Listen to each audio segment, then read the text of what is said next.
This program features live coverage of an African safari and may include animal kills and carcasses. Viewer discretion is advised.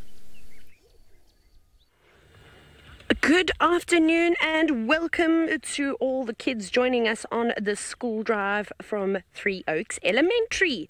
We have got a special treat for you this afternoon, and that might include elephants swimming at Chitwa Dam.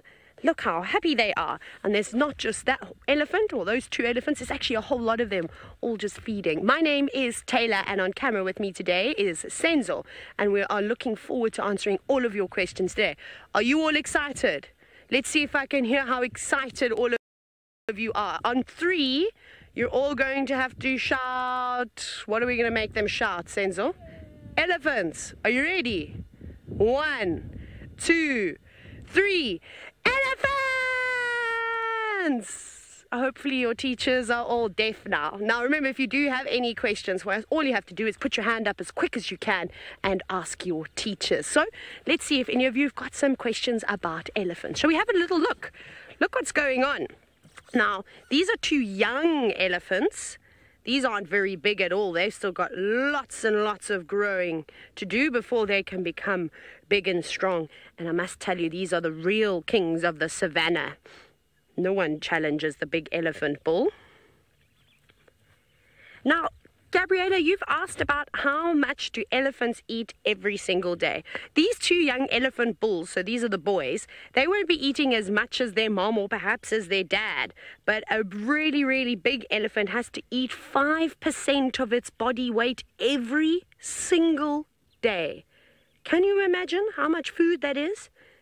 That's a lot. So, for a really big elephant bull, he'd probably be eating about between 550 and 600 pounds of leaves, of fruit, of roots, of bark, of grass if they can find any. So they have to eat all of those things, and they'll use those long trunks to break off any branches or any leaves and even maybe pick the fruit from the tops of the trees. How cool is that? But they're young boys. They may be only about 8 years old or so. These elephants might be the same age as some of you.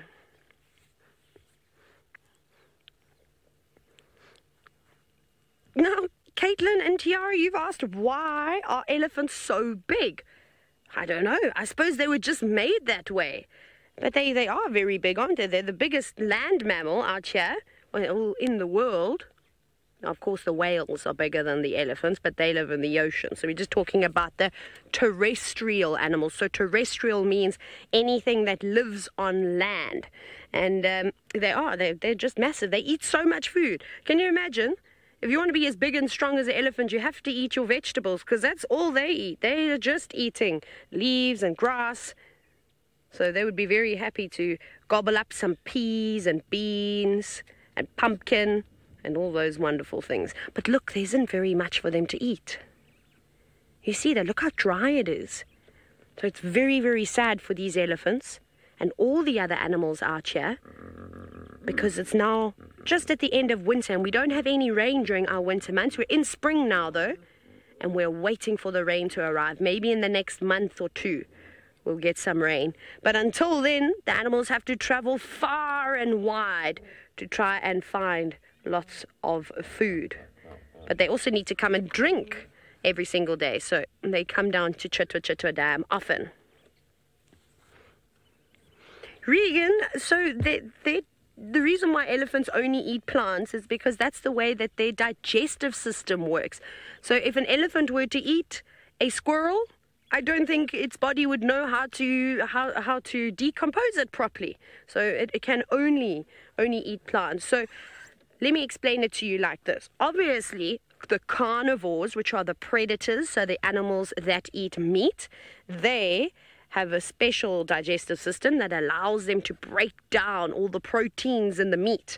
Now, herbivores, which are the animals that eat vegetables, so leaves and grass like we've been talking about, and fruit, they have a different type of digestive system that can digest, this is a big word, the cellulose in a lot of plants and the proteins that they have too.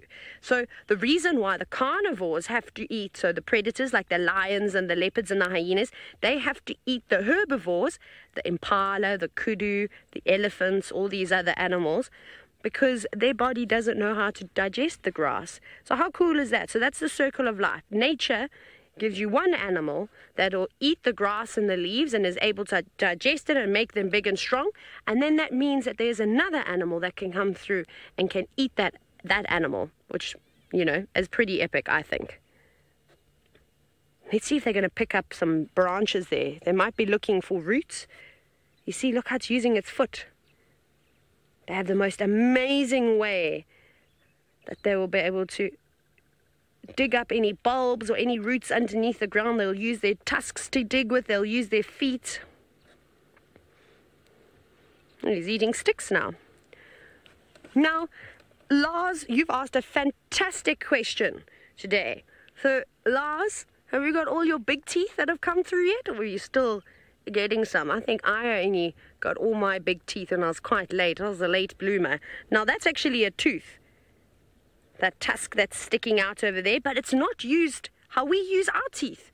So they don't bite into an apple and chew down with their tusks. They use them as digging tools. So at times like this, when there isn't much grass and leaves around, they can almost go down onto their knees, stick their tusks into the ground, move the soil and sand about and find a root. They'll also use it to dig for water. So how cool is that? So there's some areas where the rivers have all dried up, so there's just sand, but there's still water underneath all that sand. And the elephants know this. So they use their feet, they use their tusks, they also use their trunk to scoop out all that sand until they get the nice fresh water. But they don't have to worry about that because they are here at Chitwa Dam, which has got lots and lots of water. Now, it isn't just me taking you on this wonderful safari. My friend Scotty is out in the Mara, and he's managed to find the fastest cat in the world. Hello everyone, and it's great to have all of you on board. My name's Scott, and I'm teamed up with James on camera. Now, I'm very happy that you guys have all jumped onto my vehicle because we are desperately trying to find you a cheetah, and I've had no luck. So I'm hoping with all of your eyes, the fact that you guys are younger than me, your eyes probably work a little bit better. I'm hoping we're going to find you an animal not with big tusks like the elephants you were talking about with Taylor, but rather sharp teeth. So, we got a report from some of the other safari guides on our little radio. That's very useful for us because people tell us where the different animals are. There's just so much space for the animals to hide in that if we don't work together as a team, it would be very difficult to find what we're looking for. So let's just take a look up ahead of us here. I need all of you guys to concentrate as much as you can and see if we can find this cheetah. Now, it has got very good camouflage. It's going to blend in very well. Can you see anything there? It looks like there could be something there. Look at that. It's a cheetah. You guys have helped me find it. You guys can definitely come on safari with me again. Oh, I wonder what gave her a fright. And isn't that interesting? Even though she's a big cat, she can be attacked by other animals like lions or leopards, some of the other big cats that are bigger than them. There you can see some other guests on safari, and you can also see hundreds and hundreds of wildebeest in the background. And that's because it is the Great Migration here in Kenya. Millions of wildebeest have made it into this area from the country which is just below us. Look at that. Very good. Well, let's try and get closer to that cheetah and get you a better view. And while we get closer, I can answer a question from Cara Lee. You would like to know what is the difference between a cheetah and a leopard. It's a good question, Cara. And basically, leopards are a little bit more stocky. They've got bigger muscles than the cheetah. Cheetah are skinny but very fast. They're the fastest mammal on the planet. And leopards, like I say, are a little bit stronger. than cheetah, and they can also climb trees, which cheetah cannot. When we get a little bit closer, I'll show you that cheetah have got tear marks that run down their eyes along the side of their nose, whereas leopards don't have that. And also the leopard's patterns on its body are different to the spots of a cheetah. So what I'll do is get us into a good spot over here. We're so lucky to be seeing this animal. There's not a lot of them here in the Mara. This is one of two ladies that we see, and we've been spending the last 6 months spending a lot of time with this lady, and her name is Kekenya. So let's take a closer look now. We're going to get such a good view of her. There you can see. Beautiful. Oh, nice big yawn, and there you can see her sharp teeth. Can you see what I mean about that tear mark that runs down from her eye along the side of her nose? So that's a very distinctive feature of the cheetah. What has she spotted? Now, she looks like she could be hungry. And, oh, nice big stretch. So she could be looking for some food. Even though they are the fastest animal out here, their prey are also very quick. So it's not easy for them to catch their food. And sometimes they can go for days without catching anything. So there we go. You can also see she's got very distinctive spots on her body. And what I would like to do is ask your teacher, Mr. Moore, to possibly bring up a picture of a leopard and show you the difference between the kind of patterns on a leopard's body compared to the spots of the cheetah. Well, aren't we lucky, guys? Something also that's very important to remember, and I'm sure a lot of you with pet cats at home will know, that they like sleeping, sometimes for 16 to 20 hours every single day, which is twice as long as we sleep for. So the fact that we're seeing her up and on the move now means that we are very, very lucky. Very good. Well, we are going to get into a better spot. We're going to have to move ahead of her. And while we get into position, we're going to send you back to Taylor, who's looking at another predator with sharp teeth, although this one lives in the water. Wow, look at this one now. We've seen the elephants, and I said to you that they are the top dogs out here in the wilderness. Nobody messes with a big elephant bull. Even the lions will give him space to walk past. But here is what we call the apex predator. So this is the top predator of all the animals in Africa, and it is a crocodile. It's not an alligator. So we don't get any alligators out here. And this is a Nile crocodile. Now, it's not a very big one. My goodness, if Scotty was anywhere near the Mara River, he'd be able to show you some monster crocodiles. This one is only not very big. Maybe only about 3.5 meters long, but they can get much, much bigger than that. And look, it's so hot today, it's got its mouth open. It's trying to cool itself down.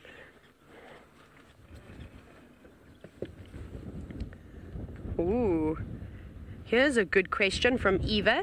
Now, you've asked if crocodiles can drown and if you could outrun a crocodile. So I don't think crocodiles drown very often. They're very good swimmers. They've got a very long, powerful tail, which they use as almost like a fin.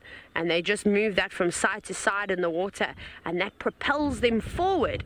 And then they also use their feet to move around and paddle a bit in the water too. So they're very, very good at swimming. But if something were to happen to the crocodile, maybe it became injured in the water, it could.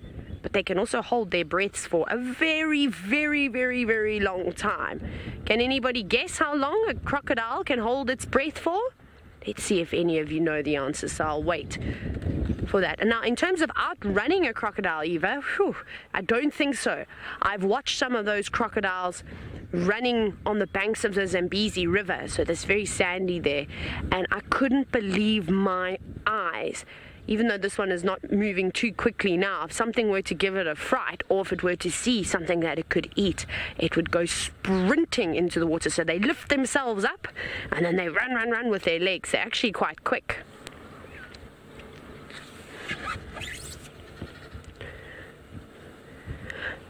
Now, Cooper, you've just asked about to swim very well. So it's not like a leopard or a cheetah or a lion that will use their tails for balance, you know, if they're running really fast or climbing up trees. Crocodiles don't have to worry about climbing up trees. And they're not really running so fast that they have to turn at the last second like a cheetah does when it's chasing after gazelle. So crocodiles will use that to help make them move forward when they're in the water. But very nice to see though. Wow, now you are all very, very lucky today. You've had elephants, you've had cheetah, crocodiles, and now the last member of the team, his name is Steve, and he's got the most endangered carnivore in South Africa. Good afternoon, or should I say good morning, boys and girls. Welcome to my vehicle. And indeed, we have got the most endangered carnivore on the southern hemisphere, or on the southern part of Africa, the wild dog, or the painted dog. And indeed, my name is Steve. I'm joined on camera by Wiem, the wildebeest. He has just come down from Kenya as well, just to be on the back of the camera, so as to be my cameraman today. Please ask your teacher questions. Raise your hand in class. Let her know when you've got something to say, and then she'll feed it through to us. Let's go back over to these wild dogs. These that you're looking at right now is 4 little puppies. 4 little wild dog puppies that are about 6, maybe 7 months old. You can see that they're all in a little bundle. They're panting very heavily. They are still very young. This is probably the hottest day they've ever experienced. Fahrenheit. For them it's very, very warm, and they're covered in fur. This morning they had a little bit of a meal of a small antelope, and all they're trying to do now is hide in the little shade that they have. They're sort of in a dry riverbed at the moment, a little bank over there, and the sun is obviously on the western side, and they've been whining and crying a little bit. They're trying to tell Mum it's too hot, I don't want to be out here. And there they are, all together. You see the beautiful colours, the tri-colours they call it, the brown, the dark black, and the white. Here we go, you can see a little youngster. Here we go, look at those enormous ears. They obviously use them very well for keeping themselves out in the wilderness. Hello Gabby P, you want to know if wild dogs act like home dogs? Well, they are a pack animal. They work in a family. They hunt together as a family. They have lots and lots of behaviors that are very similar to dogs back home. The way that they urinate, the way that they defecate and spray, and they smell absolutely everything. They lick each other, they smell each other. They're very chirpy, very giggly, but they are an endangered wildlife animal. They are indigenous to Southern Africa, and they are very similar to wolves. They probably changed from a distant time ago to live on the African continent, and wolves decided to be a bit more shaggy and live in the more colder areas. So their behavior is very similar to that, but they are a family. They're meant to be together in a group. So I suppose if you had 5 or 6 dogs at home, and if you watch how they behave, probably quite similar. Hello Carmen, you want to know about the colours, the brown and the black. When they are born, they are completely black with just a tip of the tail being white. That is how wild dogs look when they're born, and the black helps them to stay quite warm, because it's a little bit cold when they're born, and they're quite small, so the black keeps them nice and warm. And as they get a bit older like this, the brown, the white and the black combined is actually a very, very good camouflage. So what they can do is they can try and sneak up on certain animals, on certain prey animals that they might be looking for, small impala or small steenbok. I'm sure we'll be able to find you 1 or 2 of those. And once they can get as close as they like, then they chase the animal down. They are very, very fit, long marathon runners. They can run and run and run, and they chase the animals as far as they need to until eventually the animals are too tired to run away, and then they catch them. And it can always be quite interesting to see, because they act as a family and they behave very nicely together as a family, which is very, very good. They share their food. They don't steal from each other at all.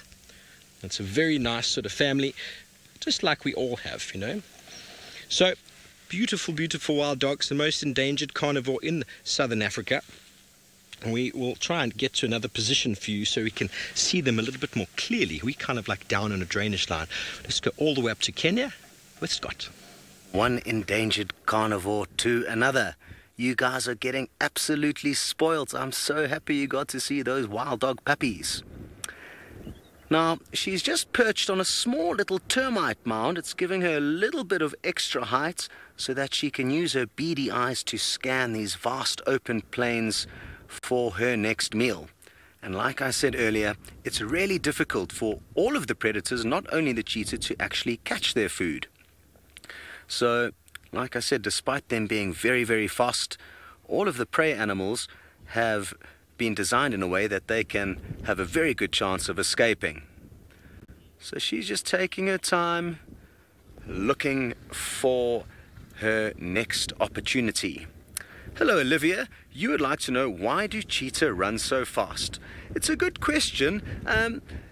All of the different animals that Mother Nature has created have got kind of different benefits or different strengths and weaknesses.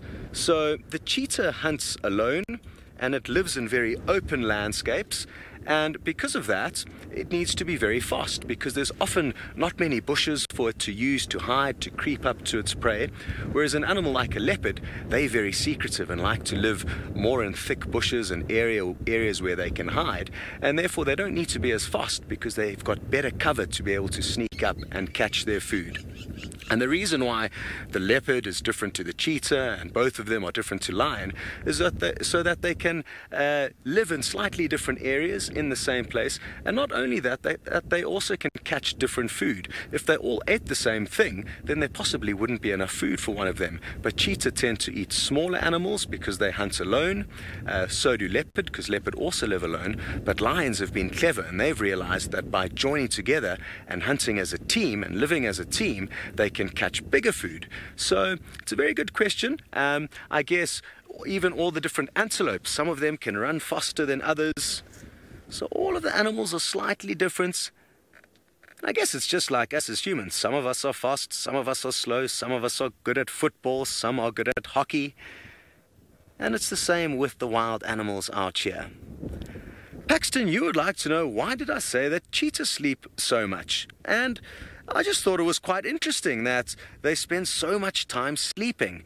And I guess the reason why they spend a lot of time sleeping, it's not necessarily because they're lazy. Oh, there go some more tourists coming to join in on the action here. But because they need to save their energy. Like I said, it's very difficult for them to catch their food. So if they were running around all day using up their energy, they might not have enough energy to catch their food. So they like to not be lazy, but be clever, and that's by spending a lot of time sleeping and relaxing. When it is time to go hunting and when it is time to run as fast as they can, they've got enough energy to do so. And it's not just the cheetah, lion and leopard are also the same. They all like to sleep a lot, all of the big cats, as do your house cats at home. Very good. Taylor is still at the waterhole, and she's found some other animals that she would like to show you. Look at all the things that we're seeing here today. Now, those are hippos. And there's actually a lot of little hippos there.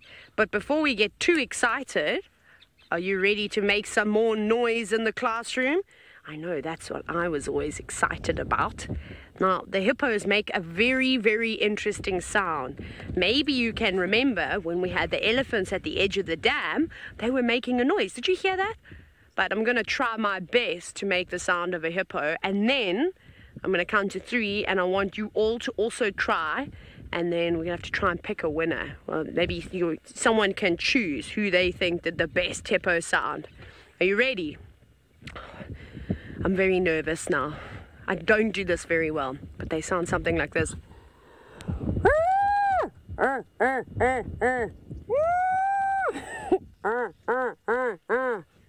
Can you all do that? Are you ready? I'll do it once more, just in case you didn't know.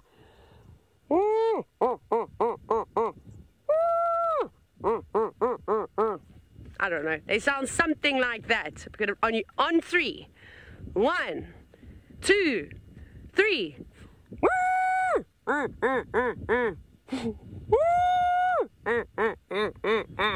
Did you all do it? Senzor is now clapping for me.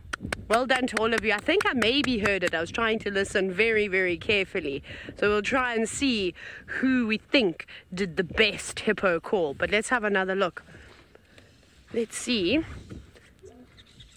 Oh, there's one. I think it's going to try and copy us now.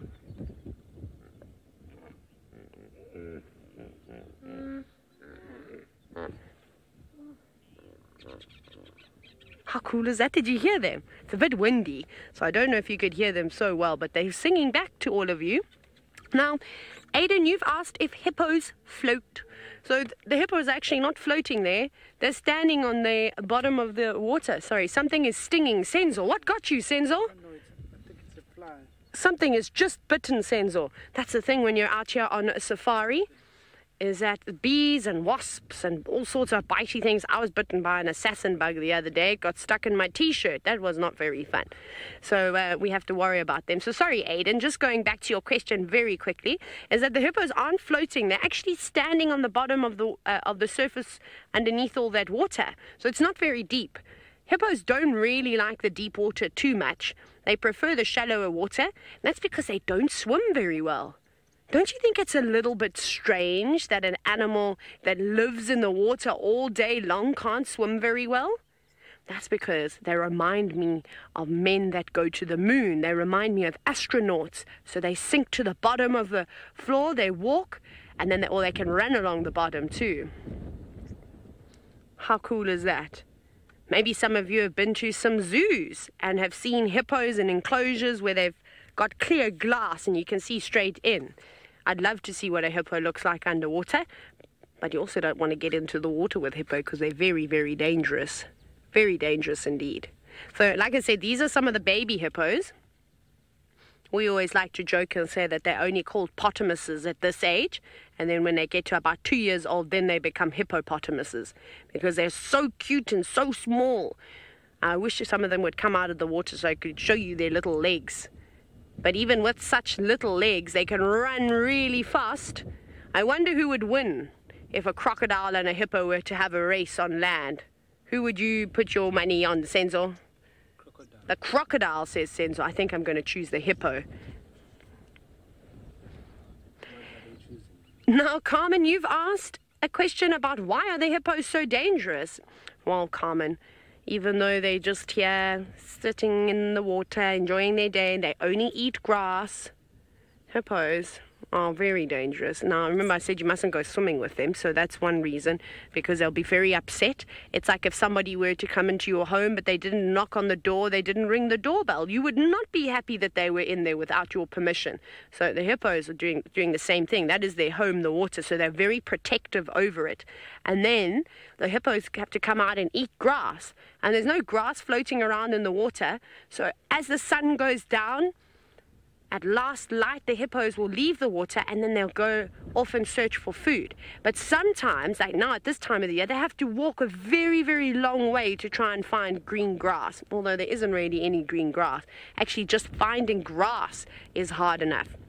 So they go and they do that, and then the problem comes when they're on their way back to the water. So hippos feel very safe, as we've chatted about, inside the water. So if you come between a hippo and the water, you're going to find yourself in a little bit of trouble. Senzo, has that fish eagle got something? Let's see. I don't know if it's got something in between its talons. I think it does. Look at that. No, it doesn't. I made it up. I got excited. I thought it had a fish. That is not a bald eagle. That is one of the most beautiful birds in Africa, called an African fish eagle. And it makes a sound like this. But it also doesn't really sound the way I'm going to make it. But maybe we'll be lucky enough to hear the beautiful call of the fish eagle, because it's one of the best sounds to hear in Africa. Also hippos singing, which we've already heard, so we're lucky today. But let's go see if the puppies that Steve is sitting with are surviving this very hot day. Yes, well, there's a very nice breeze coming in from the north, which is very nice and cooling us down. But what we've done is we've positioned the camera in a way. I wonder if you can remember where those wild dogs were. Look very closely. There we go, they're moving now. One or two are moving. Now VM's going to go in. You can look closely. See how well those brown and black with the white really, really help them to blend in with the background so that they're not easily seen by other animals, which is exactly the purpose of it, so that they can hide. So the question earlier about do they behave like dogs? Well, have a look at that nose. Isn't that a very dog-like nose? A very sandy nose as well, where they're sticking their nose into everything. If you've ever taken your dog for a walk, it likes to sniff and put its nose in absolutely everything. And those very, very big ears for listening out for danger.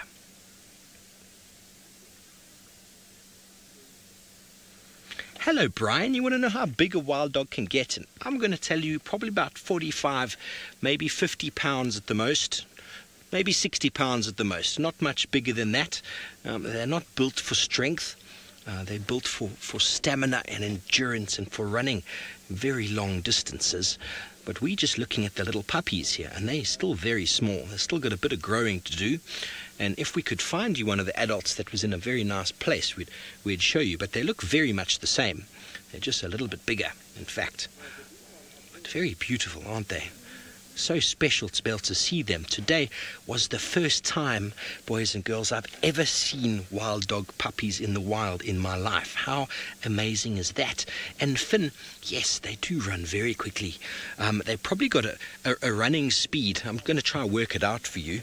They can probably run at about 45 kilometers an hour. So probably about 20 odd miles an hour they can run, and they can keep that up for a very, very, very long time. I might be a little bit off with my maths there, but left or right of that number, and they can just run and run and run. Very, very fit. Lots and lots of stamina.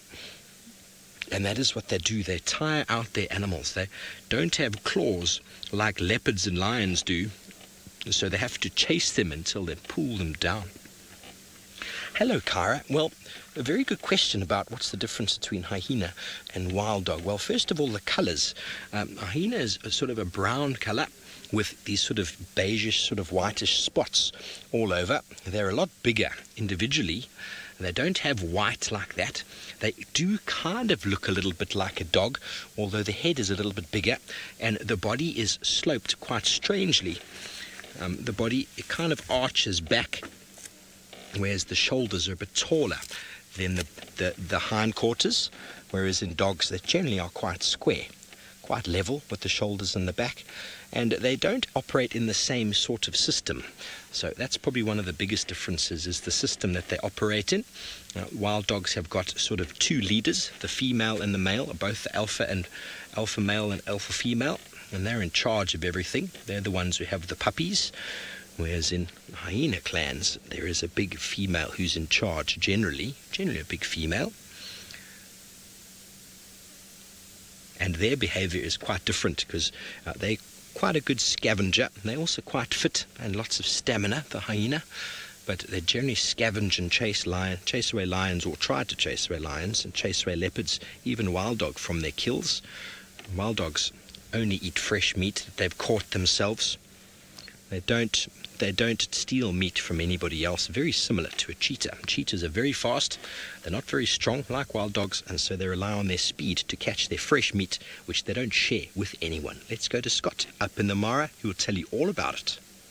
Well, they certainly are similar to cheetah, but as Steve was saying, wild dogs are very good at running at high speeds for long, long distances, whereas the cheetah is good at running faster than anyone, but only for a short distance. A cheetah can only run for about 20 to 30 seconds at the most at high speed. Now, I know you were discussing the differences between wild dog and hyena with Steve, and earlier you asked me what the difference was between leopard and cheetah, and I've made a little plan on my phone to be able to show you guys. Ooh, interesting. I can hear a jackal calling, and the jackal's actually alarm calling at the cheetah. Let's creep forward a bit and see if we can't get you a view of the jackal. A jackal's a small little fox-like animal, and you could have heard it going meow, meow. And the reason why it's alarm calling is because, just like I said earlier, just how cheetah might not be safe if there is a lion around or a leopard around, this jackal isn't safe with a cheetah around. The predators aren't very nice to one another. So here we're going to be able to get you a good view of both the cheetah and the jackal. The jackal's just directly over the cheetah now, and soon you will see it. Where is it? It's somewhere. Now, like I said, those small little animals, it was somewhere there just a second ago. Where did it disappear to? Let's keep looking there for a second. I'm not too sure how it could have disappeared so quickly. Huh. Well, you never know what's going to happen on safari. So we'll have to just wait a moment and hopefully the jackal will come out.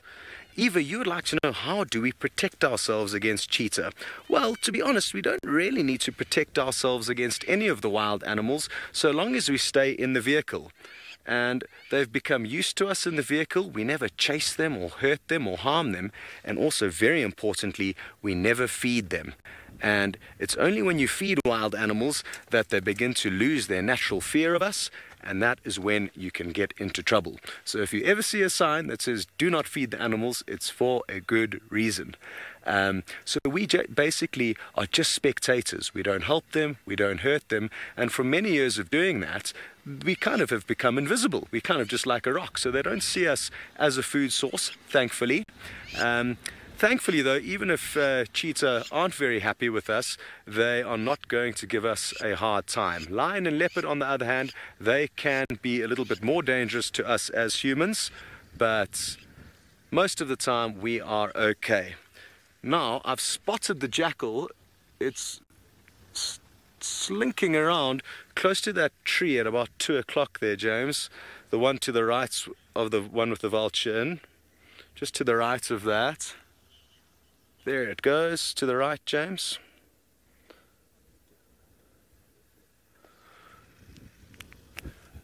Oh, well done, there it is, finally. So that is the black-backed jackal that you could hear calling earlier.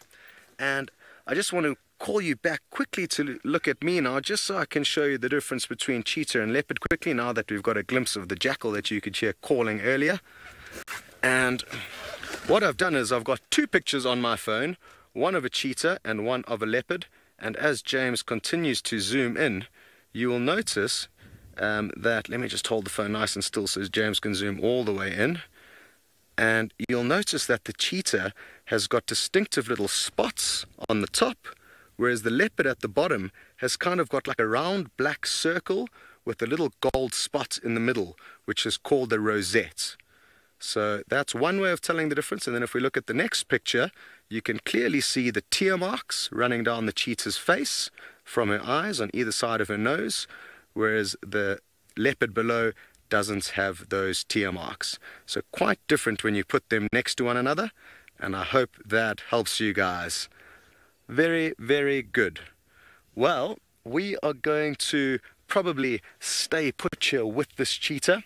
And I'm not sure if I'm going to see you guys again, so I would like to say goodbye to you all, and I'd like to just teach you one quick saying in Kiswahili, which is the local language that is spoken here in Kenya, and that is to say thank you, because I want all of you guys to say thank you to Mr. Moore for being such a cool teacher, because I'm sure there's lots of school kids that are probably doing maths or something else right now, but you guys are on safari with us. So, to say asante sana Mr. Moore on 3.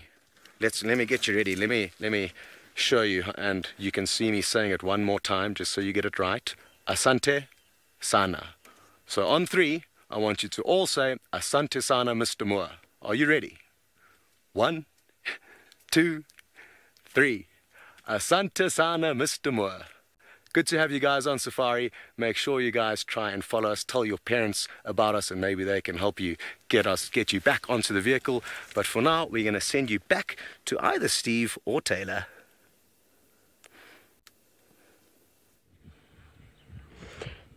You got me. It's Taylor again. Look at the birds. Now, we've been looking at all of the really cool big animals, but I thought we better show some bird appreciation. Now, the big one that stands out with the black and white feathers with a red beak, that is called a saddle-billed stork. And it's one of the biggest storks that we see out here. And then there are lots and lots of Egyptian geese. I'm sure you get lots of different types of geese back at home, and you know that sometimes they can be a bit of a pest. There are so many of them here, so many. Oh, look, there's even some more animals that have come down to drink just to the left. those are called nyala. And that one that's coming to drink now is a young boy. He isn't fully grown just yet. He's still getting his adult colors, and his horns have still got a lot of growing to do. And then that's the girl on the right.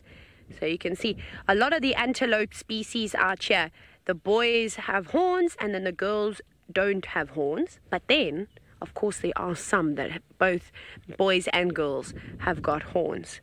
But none that we're looking at right now.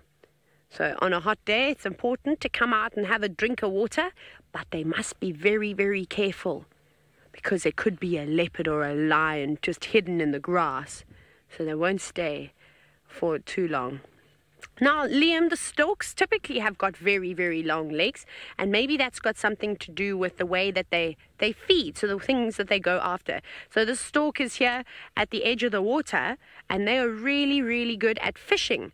So you'll see them walking through quite deep water because they're a very tall bird.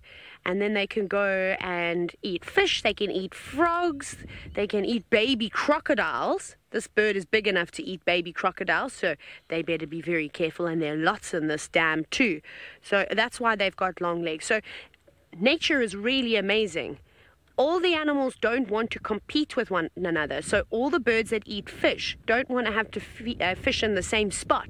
So that means that the smaller birds that will eat fish, so you get some birds called herons, which aren't as tall as, say, for example, the stork, they can fish on the edge of the water, and then that saddle-billed stork can walk out right to the middle and go and fish there if they like to. So it's basically a way that animals will help stop the competitiveness, if you will, with trying to find food. So even look at the mammals. So like a giraffe and an elephant. A giraffe has got a long neck to feed on tops of the trees. An elephant also has a long trunk. It can reach up and grab the leaves. But then there aren't really any other animals that can feed all the way up to the tops of the trees. The other animals have to feed lower down. So there's no competition. Grady, now you've asked about how does the black and white feathers on this bird protect it. I don't think it's got feathers to help it camouflage. I don't think this bird needs to worry about camouflage too much. There aren't going to be too many things that'll be going after it. Something like a crocodile might want to eat it, maybe a young crocodile, or maybe a really big eagle, or some young predators, so like some young lions and leopards. But this bird is lucky. It can fly, it's got long legs, it can go out to deep water, so it's fairly safe. So that's just the colors that it was given.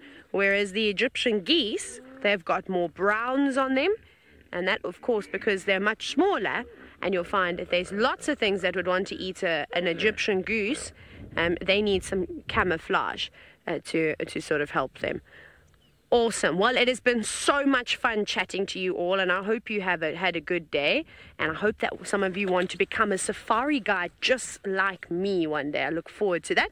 But have a great day at school. Further, I'm going to send you to Steve now so that you can see the puppies for one last time. We are still with the puppies indeed, Taylor. Thank you. It's probably my favorite day of the year. Second time today finding these puppies and spending time with them. It is very, very special, I must tell you. How many times have you seen puppies before, VM? Okay, he's seen lots of times. I haven't. Only my second time and my first day ever. So very, very exciting to be able to spend time with them. And normally they're quite busy. They were quite active this morning and running around, but now they are very hot, as we discussed, and they're just trying to stay out of the sun. Hello, Rylan. You want to know why they've got such big ears? Well, there's lots of things out here that are dangerous for them, and they need to be able to hear them before the animal gets too close. Also, they can use it for catching animals, so they can hear animals in the distance, and maybe they can move in that direction. It's all about safety. If you have ears that big, well, nothing's going to get past you. So it's all about hearing things in the distance, being able to react to them. When they lose each other, they can call and they can find each other from a very long way away, because they need to stay together. Staying together is their pack. Staying together is their kind of sort of security.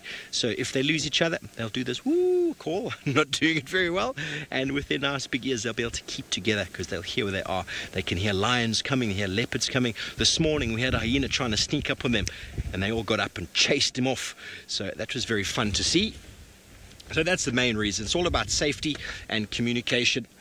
Very important out here in the African wilderness to be able to stay together. If you're a family unit, one wild dog on its own has a lot of trouble, really a lot of trouble staying out there, and they need to be together for the strength.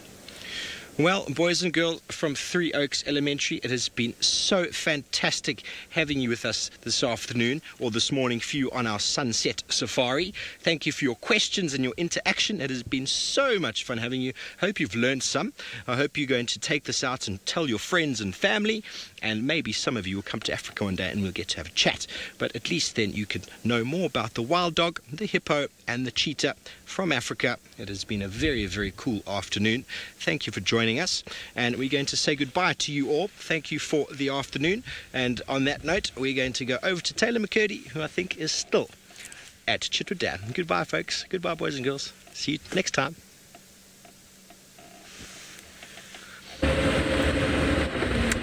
Hello, regular viewers. Welcome to the safari. Oop. I deserved that. Whew, almost got attacked by Ziziphus. Right, welcome again. How cool was it?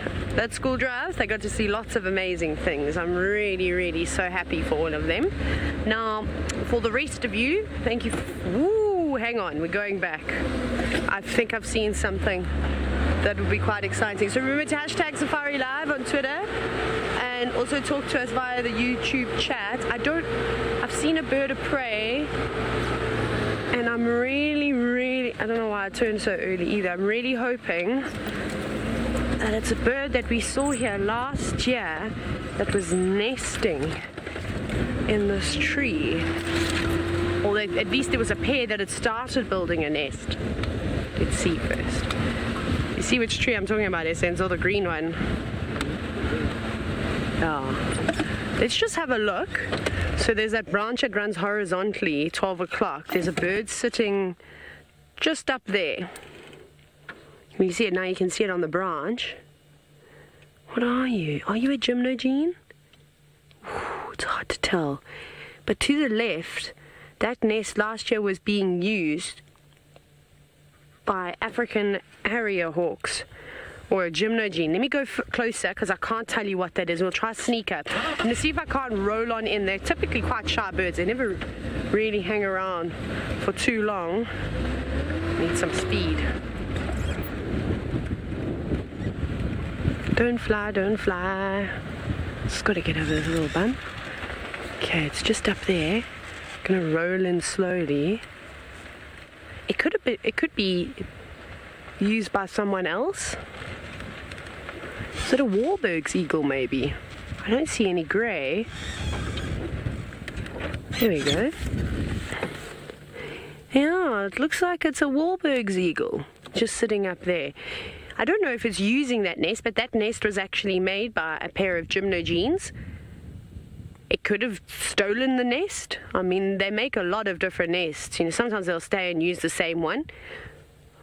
But if they felt that it wasn't a particularly good spot, they might move and build a different one. Or it could just be sitting there because it's hot. And it's one of the few trees that actually has leaves on it at the moment. This is a Balanites tree, or the torchwood tree. So that's the other reason. Okay, well, I'm a bit sad because I was really hoping that it wasn't. I mean, I love the Warburg's eagles. I love seeing our migrants come through. However, I was hoping that it was going to be an African harrier hawk. Yeah, that would have been spectacular to see. Okay. No luck. Right, we're on Chitwa still. We're going to try and find some lions because I heard rumblings that the Styx Pride was here. Off you go back to the Mara with Scotty to see what Kenya is up to. Welcome back, everyone.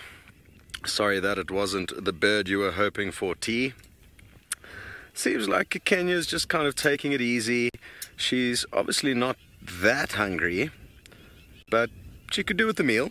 I think she's also quite wise in that by sitting and waiting in one spot, she knows that she can scan from a distance and hopefully see some adult Thompson's gazelle heading back towards their young fawns, which they just stash in the grass and often move off quite a long way off, probably half a mile, even up to a mile away from their young, while they go off in search of food. And then every couple of hours they head back to nurse them.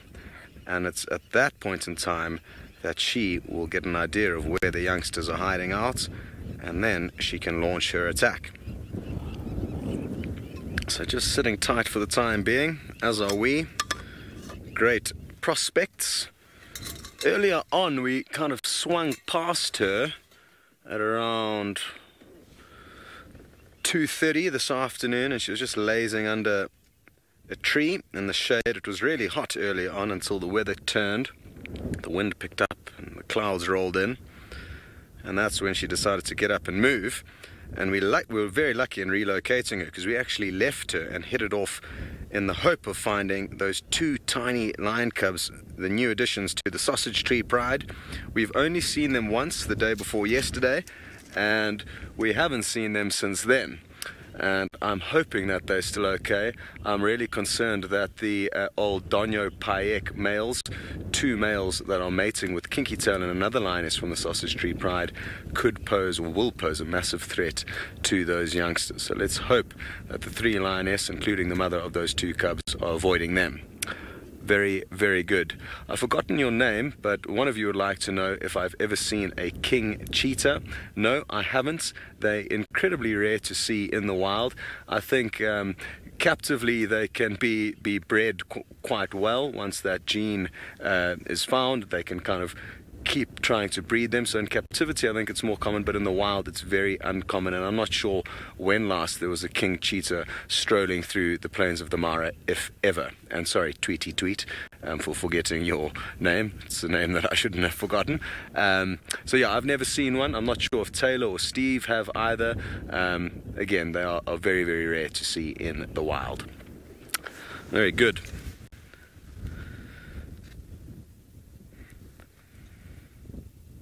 It's incredible how well she blends in. I mean, before James starts zooming in there, it's as if she's not even in the frame.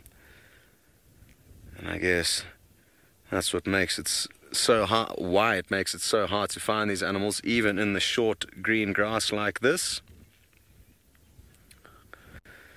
Okay, Gary, you'd like to know if a cheetah will kind of only hunt when they're hungry, or are they also entirely opportunistic? It's a good question. I think that they're less inclined to be as gluttonous as lions and take as many opportunities as lions would. For example, during the migration months, it's not uncommon for lions to catch and kill multiple wildebeest and not even start feeding on them. But I've never seen the same behavior from cheetah. So they tend to mainly kill as and when they need to. But that's not to say that, you know, she might be kind of not starving, but an easy opportunity presents itself to her, she'll take it. And having thought about it, actually, I think back to my first morning ever with the Musketeer Coalition. It was actually an incredible 24 hours. The first time I ever saw them was in the evening, and I actually headed out alone. Chandra, who I was teamed up with on camera, had to go and climb a mast to help Alex, our Russian technical genius, to rig up some kind of repeater or something to help our broadcast. So I headed out alone to try and find them. We found them, and I was jumping between the driver's seat and the cameraman's spot trying to film them, which was good fun. Then we spent the entire night with them. I remember they slept about 300 meters away from some lions that were roaring, which was quite a surprise. And then at 5 a.m. they woke up, and in the darkness, in the morning twilight, they took down a young wildebeest, fed on it, finished the majority of it between the 5 of them, and then a hyena came and got the kind of final scraps. So they definitely had a good meal. At about 9 a.m. that morning, they then came across a lone wildebeest, a youngster running around on its own, and they took it down. So they just had a meal, yet another opportunity presented itself. Of course, they obviously needed a little bit more food, and they cashed in on it. Rosalind, you would like to know if cheetah can see in the dark? Yes, they certainly can. I also think back to a night spent with Malaika, a female cheetah, and her 2 boys. Sadly, she is no longer. She is suspected to have drowned crossing one of the small rivers on the other side of the Mara River from where we are now. And we were sitting with her. It was pitch black, and she basically kind of picked her head up and started like looking off in the distance. And we naturally thought, well, what is she looking at? And Jean-Andre zoomed in with a fancy infrared camera, and we could see some zebra walking, probably about 150 meters away from her, so a long way off in pitch blackness. And she could tell there was something there. Whether she could tell that they were zebra, or she wasn't too sure what they were, we'll never be able to know. But she definitely knew something was there, which is quite incredible. And a big reason why they don't necessarily hunt and are as active at night as possibly leopard and lion is because they cleverly hunt during the daylight hours when leopard, lion and also hyena are ordinarily less active. So they have less chance of bumping into their competitors after dark, and I think that's mainly why they don't do too much hunting after dark. But it's not to say that they do not hunt after dark, because we disproved that with the Musketeer Coalition filming them take down multiple prey items in pitch blackness, from Thompson's gazelle to impala to wildebeest. So those are the three animals I remember them catching in the pitch of the dark, in the middle of the night. So yes, they definitely can see at night. Whether they can see as well as leopard or lion, I'm not too sure, but they definitely can see. Wonderful stuff. Well, we are getting absolutely spoiled rotten this afternoon, or at least you guys are, because you have the joy of jumping from vehicle to vehicle, and now you're jumping back on board with Steve and the wild dog pups. Yes, exactly, Scott. Everybody is being treated beautifully this afternoon, and I think myself and VM are the luckiest, actually. As we get to sit here, beautiful breeze coming from behind. Hello, everybody. We are still with these wild dog puppies. I don't know. You're not going to be able to pull me away from them this afternoon, I don't think. Why would we go do anything else if we've got wild dog pups? Have you? I think we'll spend a bit more time here, and maybe as it starts to cool down, maybe we'll get them jumping up on top of the termite mound here. Maybe they're going to get up and go for a drink. I don't think they've gone for a drink at all since we've seen them. Otherwise, they came all the way back here, and Gallagher Pan is that direction, not very far, but I doubt they would have come all the way back here if they had gone and had a drink. But as soon as it cools down to the right degree, I'm sure those adults will stand up, give a little whimper or a little contact call, and these round-bellied little puppies will get very excited and follow suit. Super blessed to be seeing them. I know I keep saying that, but we don't. I mean, when last did, do you know, VM, when last we had wild dog pups on the property? Probably 2 years ago. VM reckons about 2 years ago. John, in Africa, how many packs of wild dogs? Sure, I have absolutely no idea. I don't know. The number is nowhere near where it should be, that's for sure. There's plenty of habitat. Well, there used to be plenty of habitat and space for the wild dogs, but due to human encroachment, habitat loss, agriculture, the fact that wild dogs are predators and will hunt down and eat lambs and sheep and small cows, I think. Maybe not a small cow, possibly. They are a pest to the farmer, and they've been eradicated in many, many areas. They're sort of quite nomadic in the way that they move and the way that they hunt. So the pressure that they put on an area, if the area is big enough, is not very large. But as soon as you make an area quite small and fence it in, well, then you put the predator, the prey numbers under a huge amount of pressure.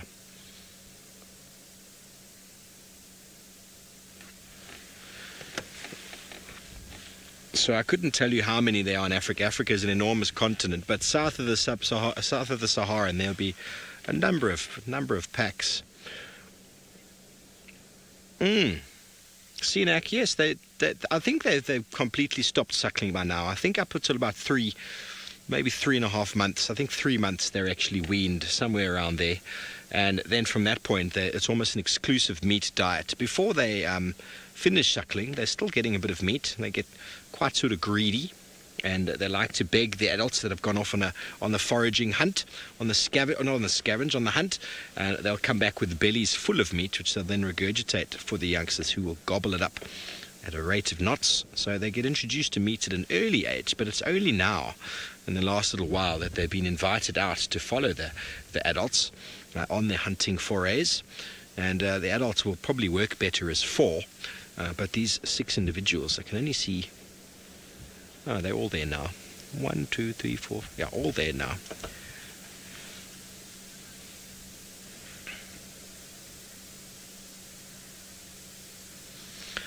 Wow, Lady Macbeth has found the answer. 1,400 breeding pairs of dogs in the whole of Africa. Now, that is very interesting. Obviously, there's a lot of conservation efforts that are going out, and a lot of people probably are researching this, and it's very well researched down in South Africa at the moment. So throughout Africa, that's actually not a lot of animals. And each of those breeding pairs would have a family unit to them. So each of them could be a breakaway, could be an established family or pack. So very interesting. Thank you for that, Lady Macbeth. That is not a lot if you think about the amount of space we have in Africa. Africa is an enormous continent. But as I say, it's agriculture and the interference with humans. Wow, I'm getting lots of interesting facts today. Thank you, Danielle. Daniel is giving us the information that there's 18 muscles in a wild dog's ear. Well, thank you, Daniel. I'm definitely never going to forget that, because 18 is the amount of pups a wild dog can have. How's that? I don't think that's the average, but they can have that many. That's, oh, there you go. There's a nice cool spot. I'm going to roll down the hill. It's very special.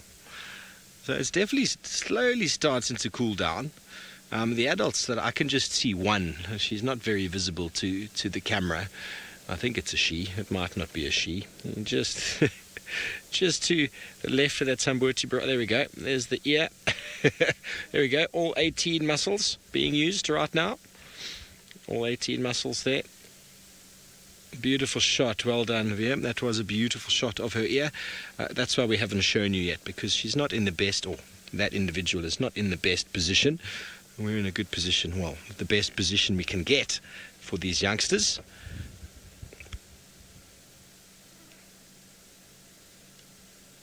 Very cute.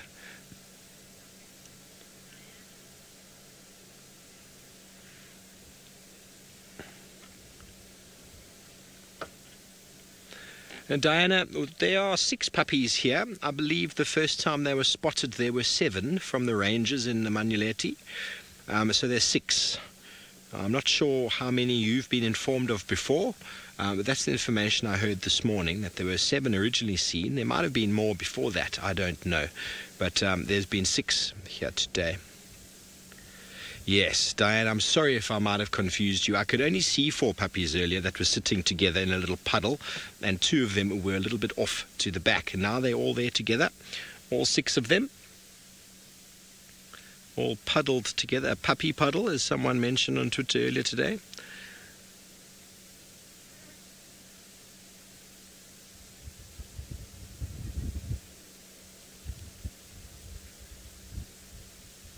Okay, fantastic. Well, it seems like Taylor has moved on from her sightings at Chitwa, and let's go over to her and see exactly what she's going to get up to.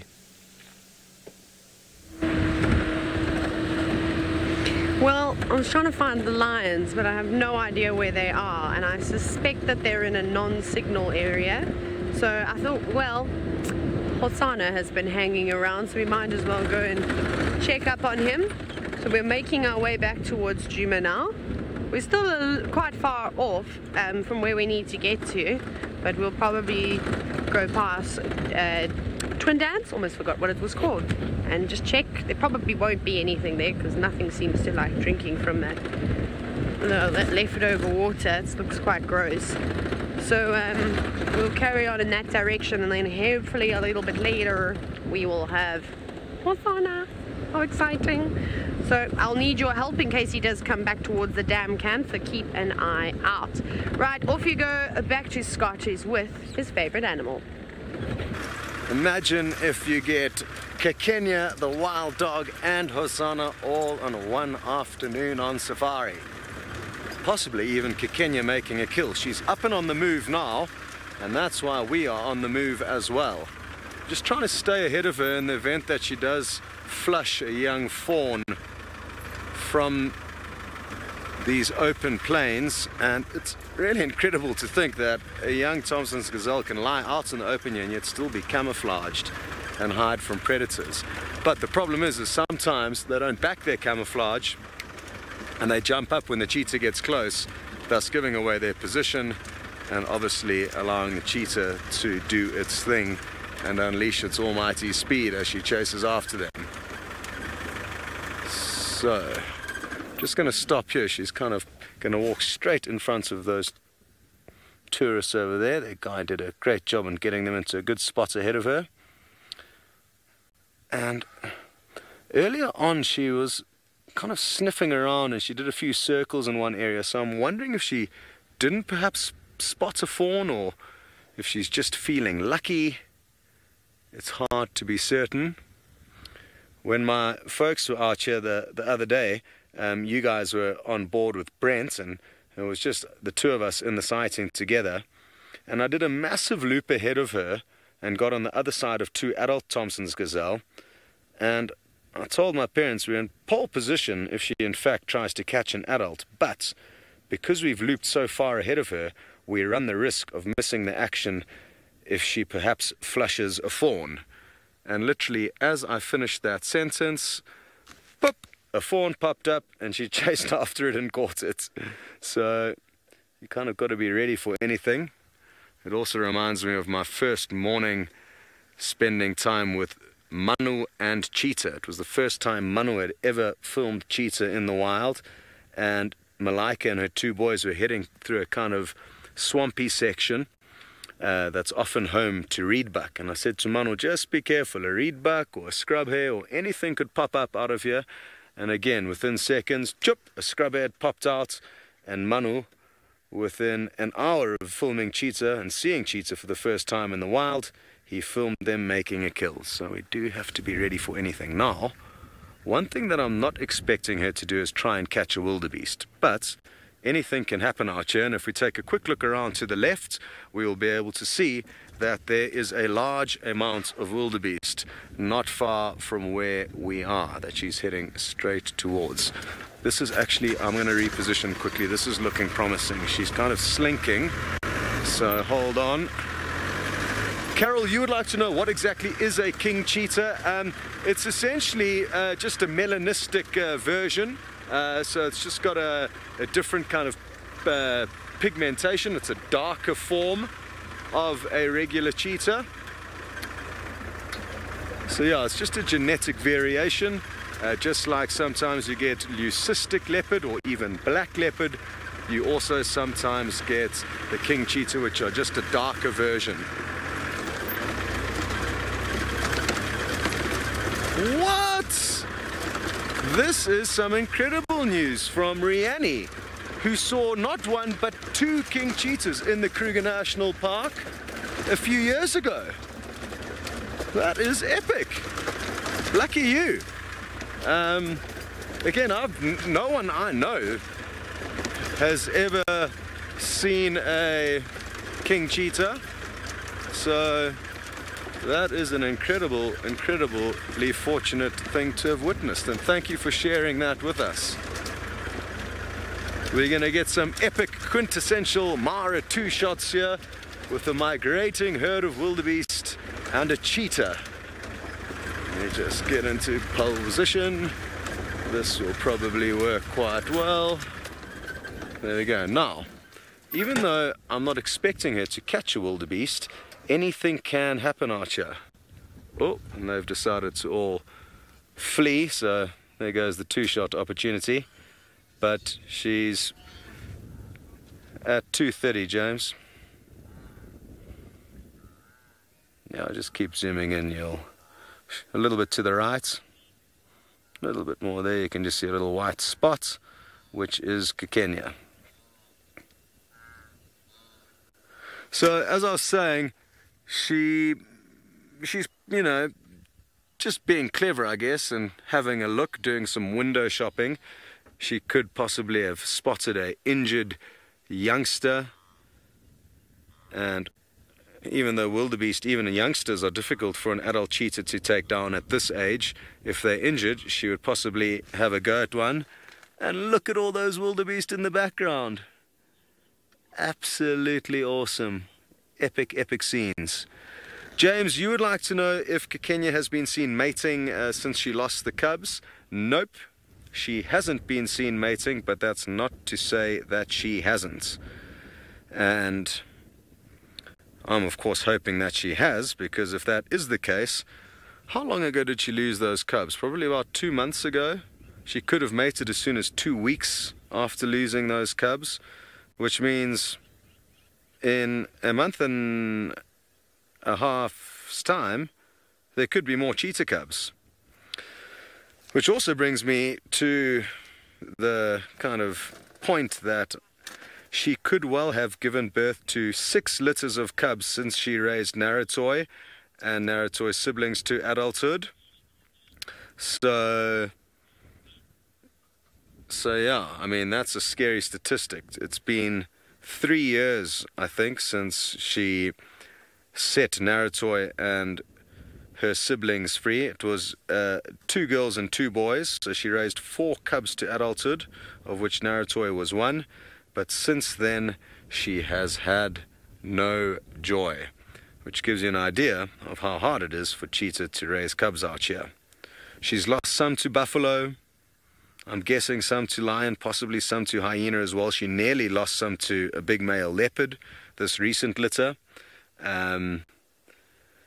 But yeah, James, no confirmed sightings of her mating, but let's hope that she has in fact found some men since she lost the cubs. MGM, you'd like to know, what does the word cheetah mean? I don't have the foggiest idea.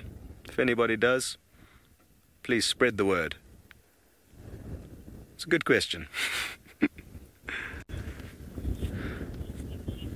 Oh, interesting. Well, Luigi, in the final control, he's giving Nikki a hand in directing the show, has got onto the Google machine. Thank you, Luigi, for saving me. And apparently it means hunting leopard. I'm not sure what language, but it means a hunting leopard in some language. She seems to be moving with a bit of intent now. What have you spotted, Kikenya? Why are you moving like you are? Let me swing the vehicle around quickly.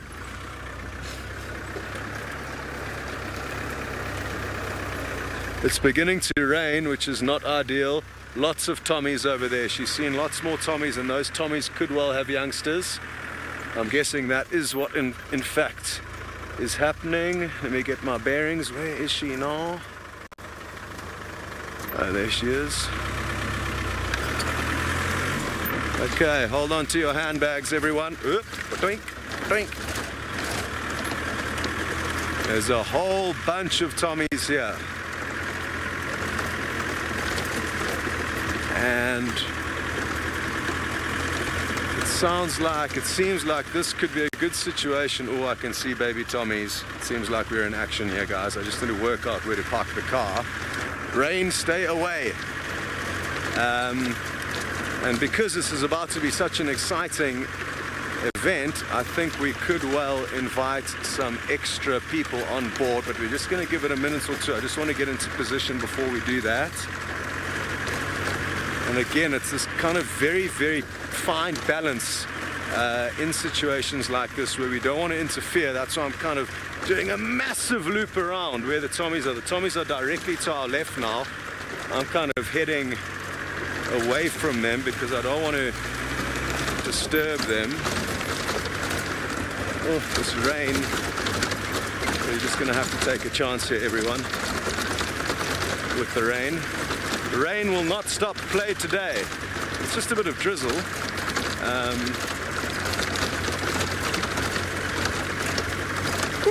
Exciting stuff. It's been an action-packed afternoon, and of course it's wonderful to have you guys on board.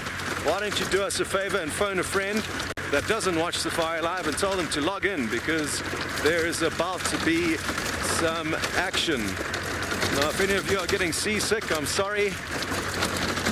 It's a bumpy area we're driving through, and there's nothing James can do about that. And I can't drive slowly, otherwise we run the risk of missing the action. So just, I don't know what to say. Apologies though. Alrighty then. Now these Tommies are stretched so far and wide, it's difficult for me to decide where to position the vehicle, but I'm almost in a spot where we can stop and kind of reassess things. So hopefully soon the bumpiness will stop and the action will begin to unfold. Oh, this rain.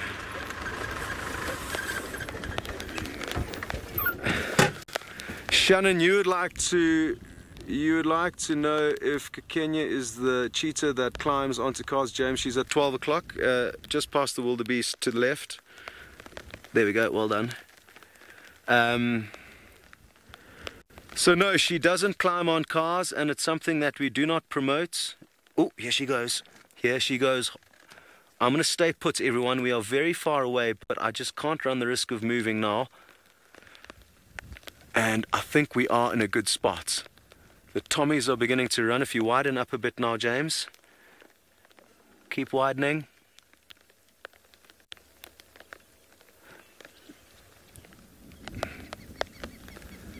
Huh. All the Tommies have disappeared. Hello everyone, welcome to the Masai Mara. You have joined us sadly at the wrong time. This cheetah was kind of sneaking up on some Thompson's gazelle, her favorite food at this time of the year, mainly because the small antelope have got youngsters, but it seems like our efforts welcoming you on board failed, so nobody extra jumped on board. So it was just all of you who have been here from the get-go. So I don't really need to explain what happened because you saw it for yourselves. I wonder why she started to run from so far away. Not very clever, Kenya. Anyway, back to the cheetahs jumping on cars. No, she doesn't. That was a cheetah called Malaika, and she is no longer. There's multiple cheetah that do that in Kenya, Tanzania, all over Africa. It's not uncommon for them. Oh, apologies. We did manage to get the action broadcast going. We weren't sure if the actual feed went through, hence me welcoming you and then not being sure if you were on board. But basically we were hoping to show you some action as this cheetah is trying to catch herself a meal. But I guess those are the joys of being on board a live safari. Sometimes you miss the action, sometimes strange things happen. And be sure to keep an eye on the notifications. This lady is hungry. We will try and give you better warning next time and get you to see the chase. See you later.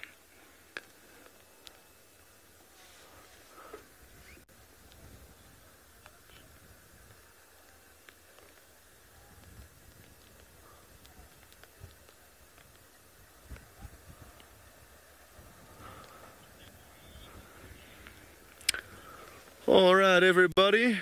Sorry about that. There's a little bit of confusement. We're going to stay put. It seems like Kenya certainly is intent on trying to find herself a meal. How much time has she got?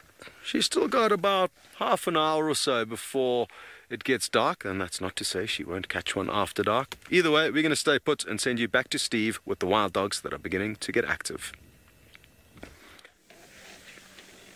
Yes, well, just in time. The adults are just getting up and the puppies are one by one getting very excited. Let's have a listen. There's a bit of a greeting ceremony about to take place.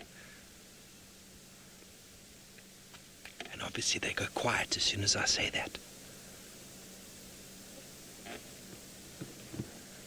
See how the babies, the pups have got their heads down, their ears flat, mouths open.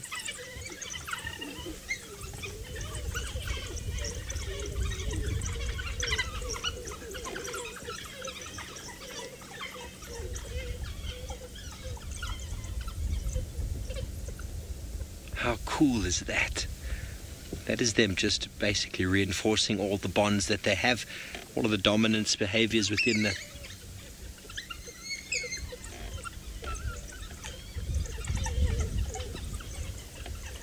Okay.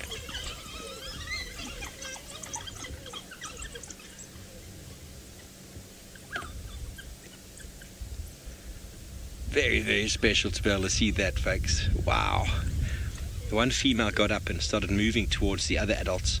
The same sort of behavior with the head flat, and the ears flat, and the mouth a little bit open. And the puppies mimic that behavior. It's all submissive behavior. It's all sort of bonding. And it's interesting when they're being aggressive towards an individual like a hyena. They do quite similar, except their mouth isn't open. They drop their ears and they kind of stalk towards it. The puppies are all very excited that things are on the move. The only question is, where are they going to go now? Because if they go that way, we're pretty stuck. We are nose down in a little drainage depression. We have to do some serious reversing to get out of here first. Okay, well, they're starting to settle. This is the decision time. Do we move out and find a better position on the other side? Or do we stay right here?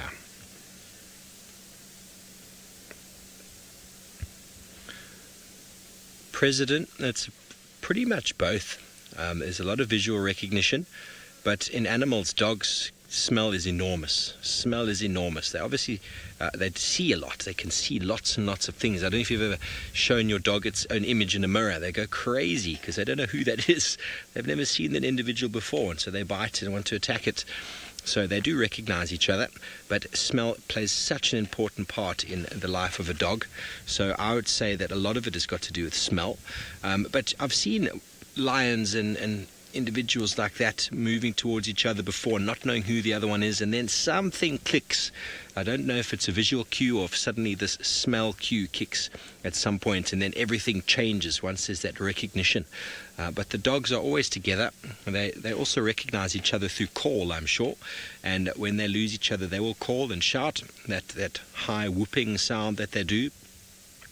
And I think they're all quite unique. They sound very similar to us, but to wild dogs themselves, they sound, obviously there's a uniqueness to each individual, and so they'll be able to find each other that way. And due to the fact that they're quite spread out throughout Africa, they don't encounter other packs too often. Okay, all the excitement is gone. Back to a lazy afternoon.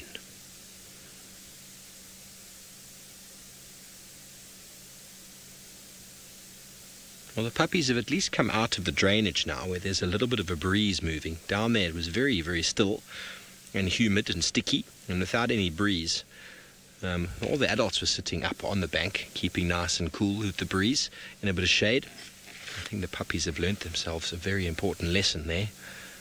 No one was going to tell them. They have to learn it themselves.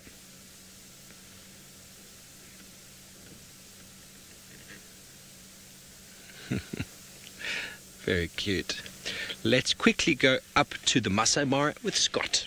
Kenya's just got up and started running towards something. I'm not too sure what she's seen. This would be a good time to invite other people on board.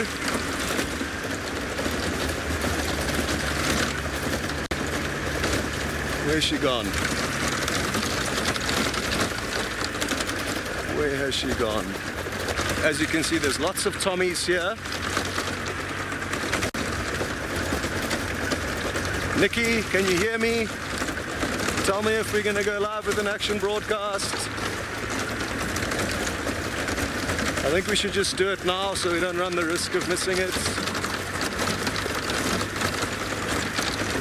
Very good, thank you. What did she see? I've got her now. She's a long way off. She is standing. But for her to have just got up and started running like that, she must have seen something. Okay, she's on the move again. Have you got her there, James? At 3 o'clock? Have you got her, James? Yes or no?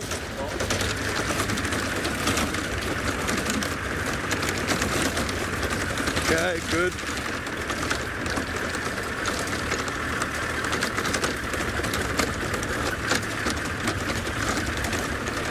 Sorry about the bumpiness, guys, but that's what happens when you're not driving along a tar road, I guess.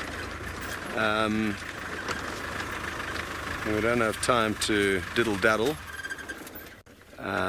Where is she now? She was somewhere directly... Yeah, she's coming straight towards us.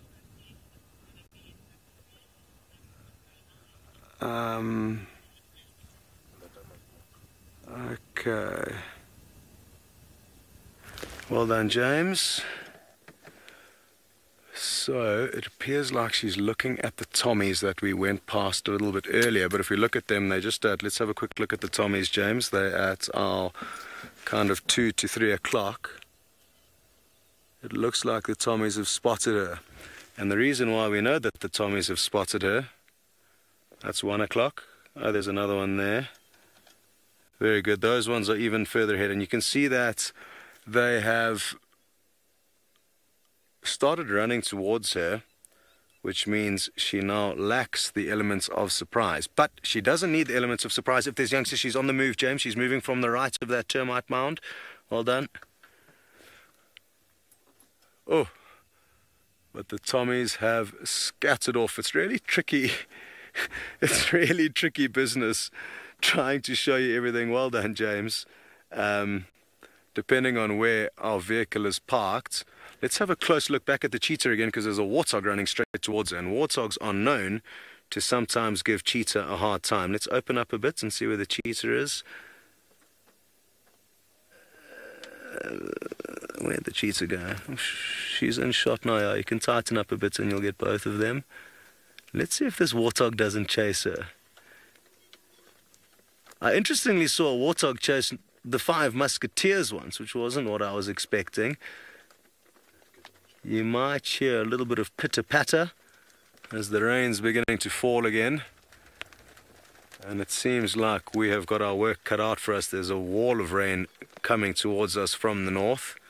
It seems like we've got a bit of a standoff here between the warthog and the cheetah. Oh no. This rain is no good.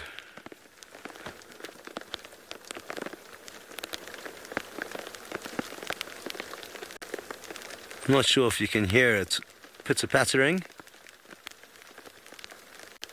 Is the warthog going to show the cheetah who is boss?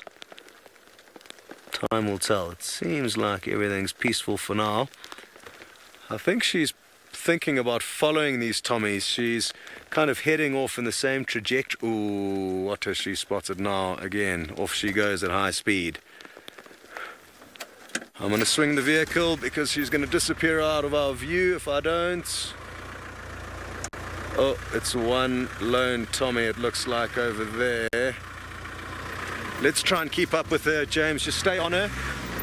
Stay on her.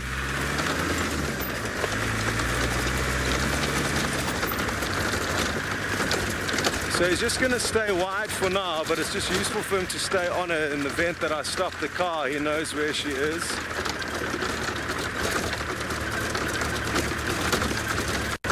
Sorry, I know it's bumpy, guys, but if we don't do this, then we run the risk of missing everything, because it'll be very difficult for James to find her if he doesn't know where she is from the get-go.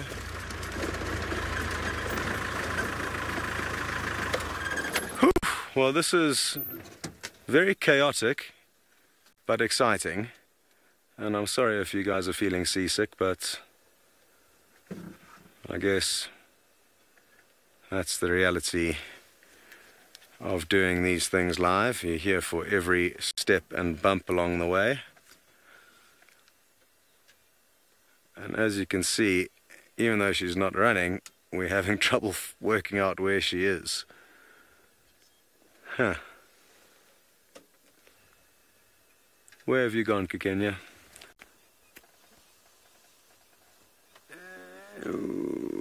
Okay, she's behind the termite mound at 9 o'clock here, James.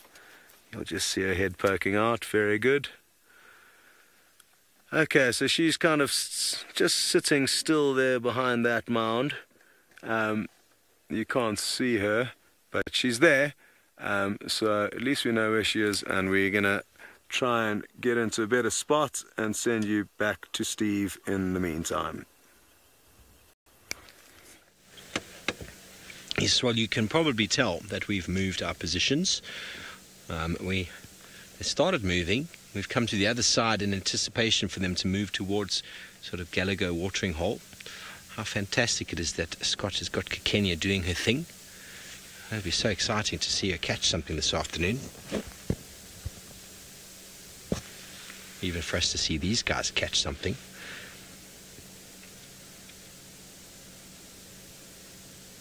It's a little bit lazy. It's still just a little bit too warm, but I don't think it's far away from them moving. That initial display that they had moments before was the prelude to them starting to get moving. Every time they reconnect with the family, the pack, if some are away, that is what goes on. The youngsters nipping and biting at the ankles of the adults, which only goes so far, because when you bite an adult too hard or a little bit too aggressive, they bite you back. Had a little bit of a moment of that before, and then they end up squealing, but it's lessons learnt. Don't do that, and very quickly they learn how to become an adult wild dog and what's accepted and what's not within the society, so that they know how to behave not just in this pack, but if they head off and to form their own or to join other wild dogs, they at least know their table manners. Crafty, that's a great question. I have absolutely no idea. The domestic dog is just basically a derivative of the wolf from a very, very long time ago. And wild dogs and wolves were once on the same sort of lineage line. So I wouldn't say no, but I don't think it's happened before. I have absolutely no idea. I wonder if anyone else out there knows, or asked the question before, or had it answered, knows, is it possible for wild dogs to mate with domestic dogs? Or to successfully breed is the right question, I suppose. Mating is a different story altogether. Can they actually have puppies? Very good question. There is one of the males. Don't go through the drainage line, sir. We've just come from that side. And here comes the female. She'll be coming up behind him in a moment. There she is. Her mammary glands have reduced. They're not very swollen, you'll see in a moment, which means that there's not so much pressure on her for suckling at the moment. Okay, and off they go. Okay, well, we're going to see if we can get around and keep up with these. The rest of them are still behind us here, but in the meantime, it seems like Taylor has had some luck with some large bovines. We have, but they're disappearing now into the bushes. It was the beefalo. This is just the tail end of the buffalo herd that we've been seeing over the last couple of days. So I'm going to say, what's the time now? It is 2 minutes after 5 p.m. Central African time. I'm going to say by between 20 and 25 past 5, the buffalo will be at the Vuyatela Pan. So keep an eye out. They're on their way. Just unfortunately, we don't off-road for buffalo, but the entire herd is somewhere in there. And Senzo and I have now got the world's population of flies buzzing about us and trying to go into our... Oh, no, I might be wrong. The Zumi apparently is already on the buffalo. Shall we go down there then, Senzo? Let's do that, because these guys are just taking their time. They've got nowhere to be, apparently. Yep. Go away, flies. Get out of my face. Oh my goodness. Okay. False alarm. False alarm will be there if they were still a little bit further away, but well done to Zoomy. Whoever's zooming today on the damn cam. Speed racing. I should probably just change gears. Yeah. Over the little bump. Sorry for the pixelation, gremlin breakup, all those types of things. They're rude. They are just plain rude. Yeah, so there's another herd of buffalo, by the way. There's two big herds of buffalo. This one And then apparently, I don't know, they said Makulu Hlambi, which means a really big herd down in Buffalo's Hook near the Kruger boundary. So I don't know how big that is. Maybe it's a couple of hundred, but it'd be quite epic if they come venturing on this way. So with all the buffalo around, it's only a matter of time before the lions come back. So that's quite exciting. And like I said to you, the Styx Pride is somewhere on Chitwa, so they could pop on. We also have access to Torchwood, so if they go on to Torchwood, we can go and see them. And then I don't know where the Nkahuma Pride is. I heard Abel, who's one of the guides out here in the north, he said something along the lines of, I don't know if I misheard him on the radio, last night he had the 3 Avoca male lions, which are the new youngsters that have moved into the area, as well as 5 lioness near this herd of buffalo. They were just near Big Dam, which is in Buffalo's Hook. Who are they? What lions are those? So I don't know where the Nkahumas are at the moment, but we know that there are 11 of them in total. So we are getting, they should be getting to that time now where they're going to come into estrus soon, because those cubs are over 2 years old now. Well, they're not even cubs, they're sub-adults. They're almost pigs. Oh no, I'm being told that the buffalo are going to beat me. Here! Pretending there's wild dogs. Steve and I might end up in the same sighting shortly, but let's go back to him and find out if those dogs are heading towards Vuyatela Pan. Yes, thanks, Taylor. Well, I hope you do get some marvelous shots of those buffalo coming down to drink. We're with them just here, the 2 adults, the female and the male. I probably assume he's possibly the alpha. They came and they sat in front of us beautifully in the road over here.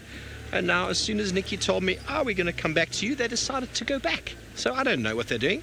Hopefully, we'll find out soon enough. Maybe she's just gone to say, oi, all of you, come on. And now they're moving the other way. So maybe that's what's happened. Let's have a look. They're just up ahead of us over here. I think the puppies are all still in the same place. It's a bit bumpy, so hold on, everybody.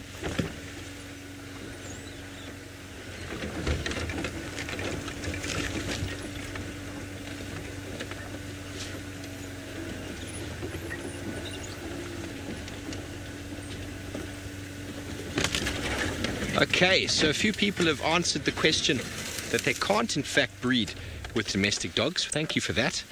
Okay, so now this is a problem. They are going in the exact direction we really did not want them to go. Okay, well, while we try and get into a better position, it seems like Taylor is in pole position for those buffalo. Almost. They just beat me. I navigated, I tried to drift around the corner, but I couldn't make it in time. So I'm just quickly taking a wide berth around the cam, or the dam cam, because I want the buffalo to not get a fright. And I also want to get them with a nice golden light on them. So we're just doing a big loop, loop-de-loop. Ah! Says the hardy-dar.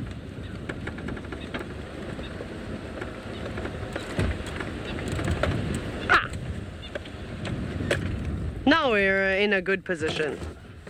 Yeah, and I'm going to get comfortable, lay down now. Goodness, it sounds like big trucks all fighting after a car park. Shh, hardy-dar, this is not your moment to shine. This is the buffalo. Don't steal their thunder. Very inconsiderate, those hardy-dars. Can you hear the buffalo, all the sounds that they make?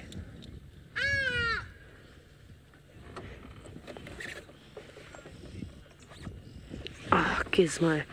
I cannot stand flies. I really dislike them. So you've asked now, what does a fly taste like? Normally when I have eaten them, I just swallow them whole, so I don't have to chew them, because I don't think they taste very nice. Sense, have you ever eaten a fly? Not really. Not on purpose. No, I don't think anyone eats a fly. I don't think anyone goes, oh, I feel like a bit of garlic and ginger. Oh, yes, and some flies. Flied lice? I don't know. Anyways, look at all these buffalo crowding around for your telepad. There's a what? There's a baby one. Oh, goodness, careful. You could get stampeded. It's like what the moles look like. And sometimes on the weekends with everybody fighting over the sale, I'm in there battling it out too. I normally try to get to the shops much early so I don't have to fight the crowds though. But it's awesome how they've all just gone into the dam. There's not enough space for them all. Yesterday they were much more civilized at taking turns. There was sort of a wave that was coming in to drink.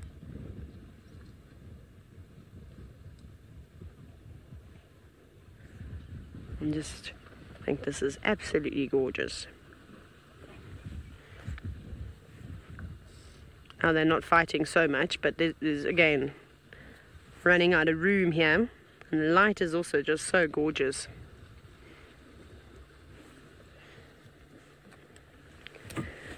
John, I think it depends on what predator is trying to take down an animal that would determine, because obviously a leopard would not be able to bring down a fully grown buffalo, but a pride of lions, yes, it is difficult.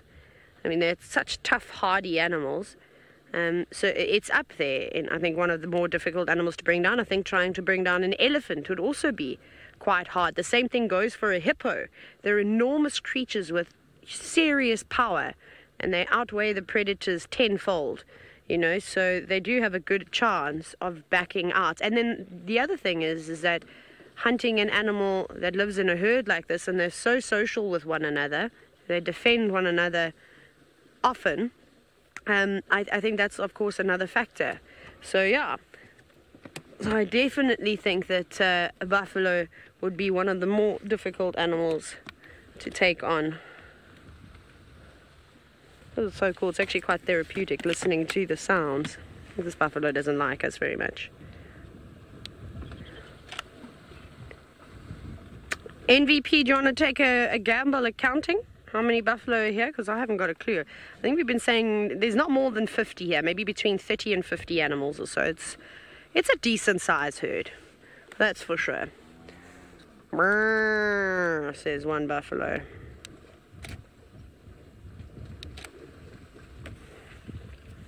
I'd also be in the middle. Mama, I don't know where Scoobit is. I think Scoobit would have been taken into the witness protection program. No, I'm joking. You know, it's probably just hiding underneath a log or something somewhere. The adults would have, I think, would have ushered it out and said, you know, right, get out of the way, because they will. The buffalo won't trample it on purpose.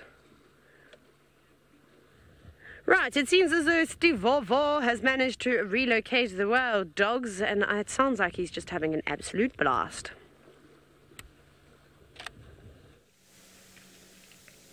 Well, yes, indeed. We are indeed having a blast. They are on the other side where we originally had them this morning, and then when we came in, this is the access we came in on.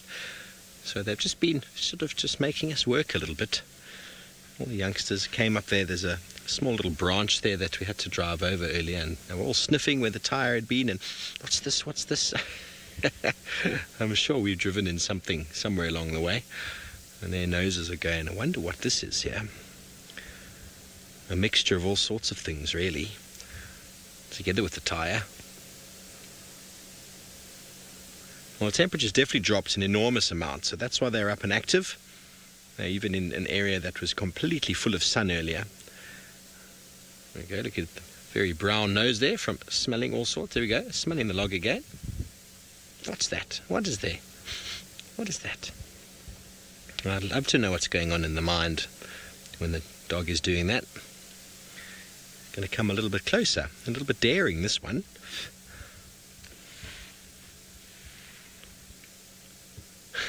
They are very, very cute. They're little mini versions of the adults. Without the perspective, it's really hard to see that they are so young. But when you see them next to the adult, it's quite obvious. Here comes. He's being a little bit daring, going places where he shouldn't be going. And this one's inquisitive. What's going on with you? You're playing over there on your own? Such different behavior to cats. I mean, this is the stage when you'd start seeing lion cubs starting to stalk each other and try to catch each other, where dogs are just inquisitive. You sniffed that, or you peed on that, let me do the same. Such different behavior, and that's why we have cat and dog people in the world. I absolutely love having a cat. I've never done too well owning a dog. I think they're a lot more work. I do enjoy dogs. I just haven't had the time for a long time to have a dog. But just the behaviours that they both exhibit, cats and dogs, very, very different. Ooh, what's that one doing? It looks like he was about to stalk the one to the right. He was doing a similar sort of, I'm going to stalk you fashion, and then he lay down on the ground and started eating a stick. Well, isn't that a dog for you indeed? There we go. I want that stick. There we go. Give me your stick. That is such dog behaviour. I love it. The differences are great. Cats tackle each other and dogs have to bite each other's faces, steal each other's sticks. Go. A little bit of play happening. Very good. Very important bonds. There are the adults. You can see the size difference. Their heads are up, they're alert. This is a time of day where lions and leopards could pose a threat if they're moving around, so it's important that the youngsters stay very close. The adults will be listening for any cue, any sort of particular sound that they're quite used to out here that indicates the presence of a lion or a leopard. A leopard would very easily or very willingly take one of these wild dog pups. It's all about competition in the eyes of predators, and here now you can see the size comparison. They're going to come and give us a run by. Here's the alpha female, probably with her alpha male directly behind. How fantastic is that? Directly behind the car they go, and here come the puppies. Da, da, da, da, da. And think of a little theme tune. I'm so blessed. This is so awesome. Oh, this is the cutest thing ever. Who doesn't like a puppy? Who doesn't like a puppy? Well, I do. We managed to park in the perfect place, Liam, hey? Quite impressed. Quite happy with that. The other two adults are on their way. We're going to obviously not get in their way, but try to keep up with the ones in the front. They're going to come right past us.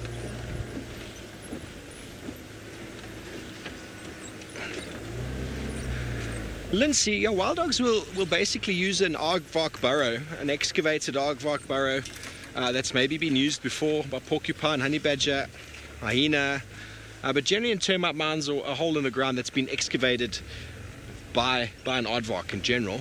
Warthogs will use it, but they can dig to a degree as well to get in there, but they don't make the entire burrow themselves. I haven't heard of them making the entire one. They'll generally use something that's there already and just modify it slightly. Okay, well here they are, just up ahead of us. And they're going to go right, are they? Just a little bit awkward on the little ground here. Yes, they're going to go right, so let me turn around onto the road. Sorry, Veer. Pop around on here.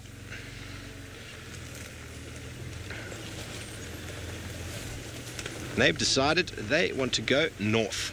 Oh, they're looking west. There we go. There's a family of wild dogs for you.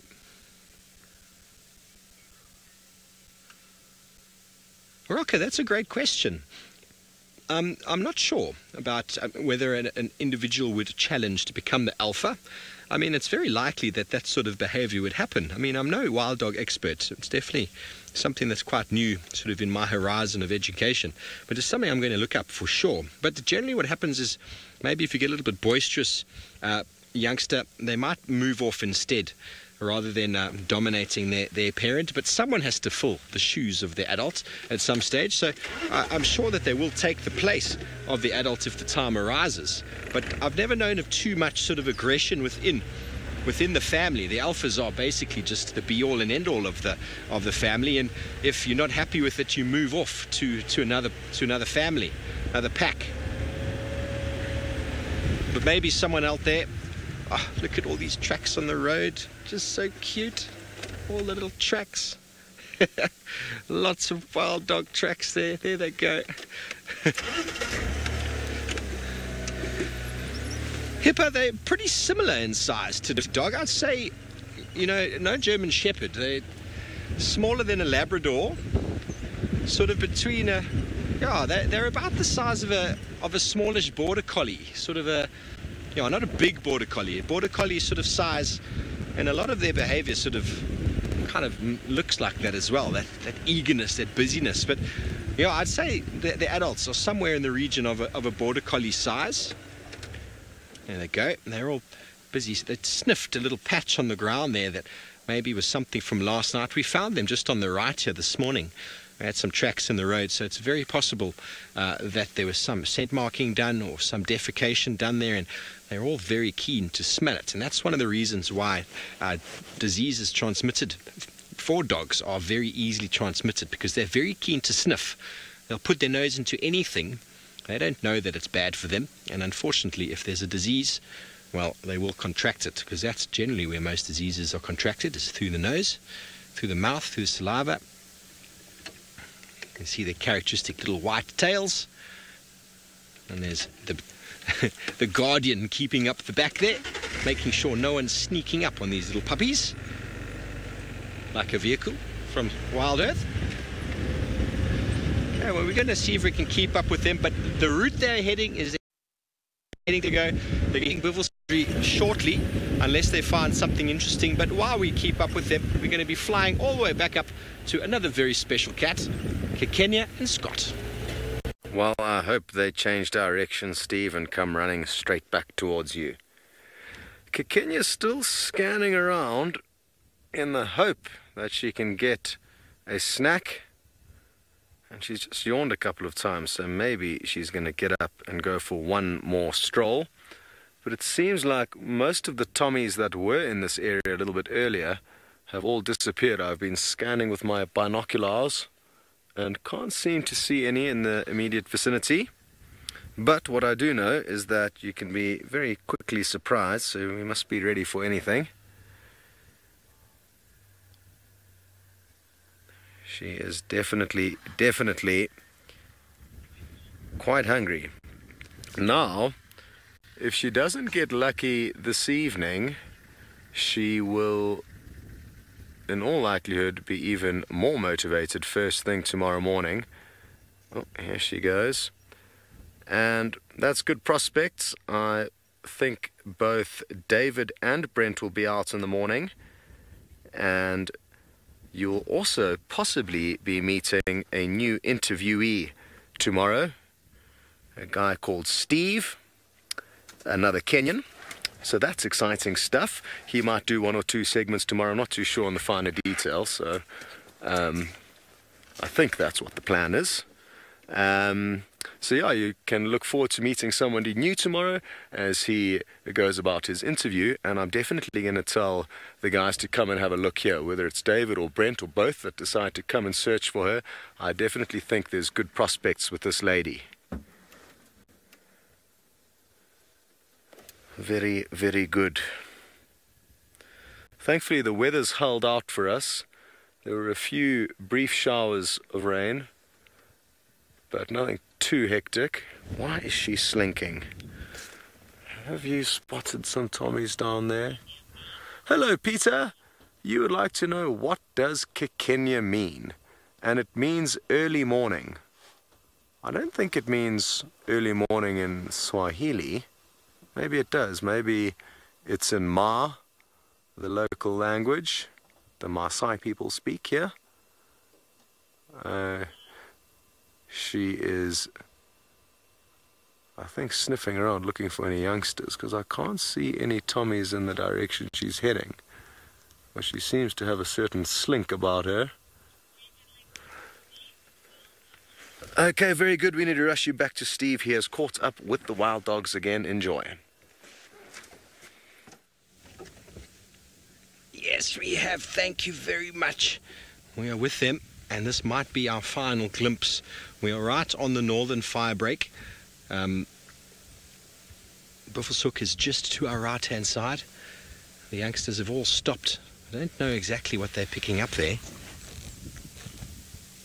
They're all munching. Some bone or some dung, I don't really know. Oh, it looks like some bone. Like a tortoise shell. A little bit of calcium. Taking their tablets for the day. Growing puppies need to make sure they get enough bone in them. Enough calcium to ensure that they get strong bones. Beautiful visuals there. There's two adults with the sun in the distance. It's quite sort of an eerie sky. Seems to be a fire coming from the north somewhere. We can't really see it, but Rexon was on the radio with me earlier asking if I'd seen any smoke, but we can't see any smoke. Days like this when it's very, very windy and lots of heat, very hot, fires can get out of control. That's the reason why we've burnt these fire breaks over here, so that we can be protected if a fire does happen to come into us from the north. Well, it hits this 50-60 meter gap. Burn across, because on a hot windy day like this, impossible to try and fight a fire. It's very dangerous. Very dangerous, and that is where fire likes to burn in the Africa. Okay, well, we seem to be losing a little bit of signal, which is a pity, because we're still with the dogs here. They're running parallel with our northern boundary. I'm just going to go very slowly here and see if we can come up with. Seems like the signal is back to us. Come on, gremlins, bear with us, please. Now, this is where we were this morning when we got a steenbok. Find lots of steenbok in these open areas. Just, I suppose it's because it's easier to see them. But they had already snacked on a steenbok when we found them. We had them with the steenbok's head. The youngsters were playing with it. I don't think the steenbok enjoyed the games very much.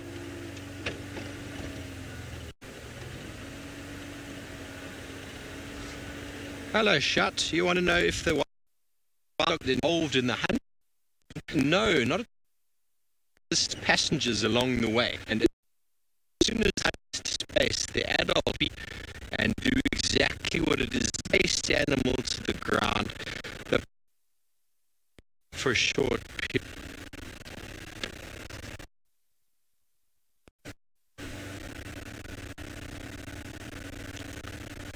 Terribly sorry about the dead.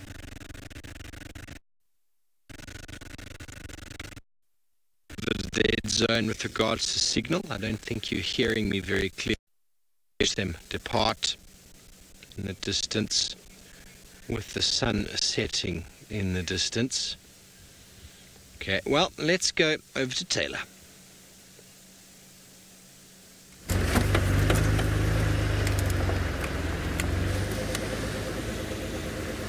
This is what Steve looked like when he was in slow-mo now. I don't know why I was joking, like I was a praying mantis.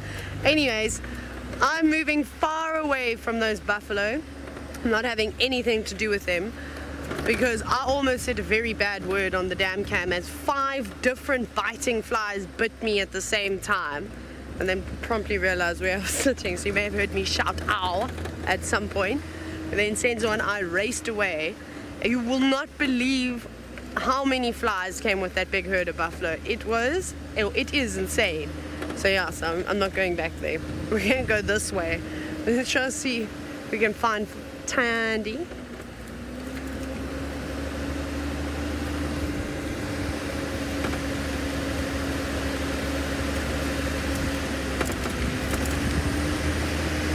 Who asked that question? Sorry, I missed the beginning.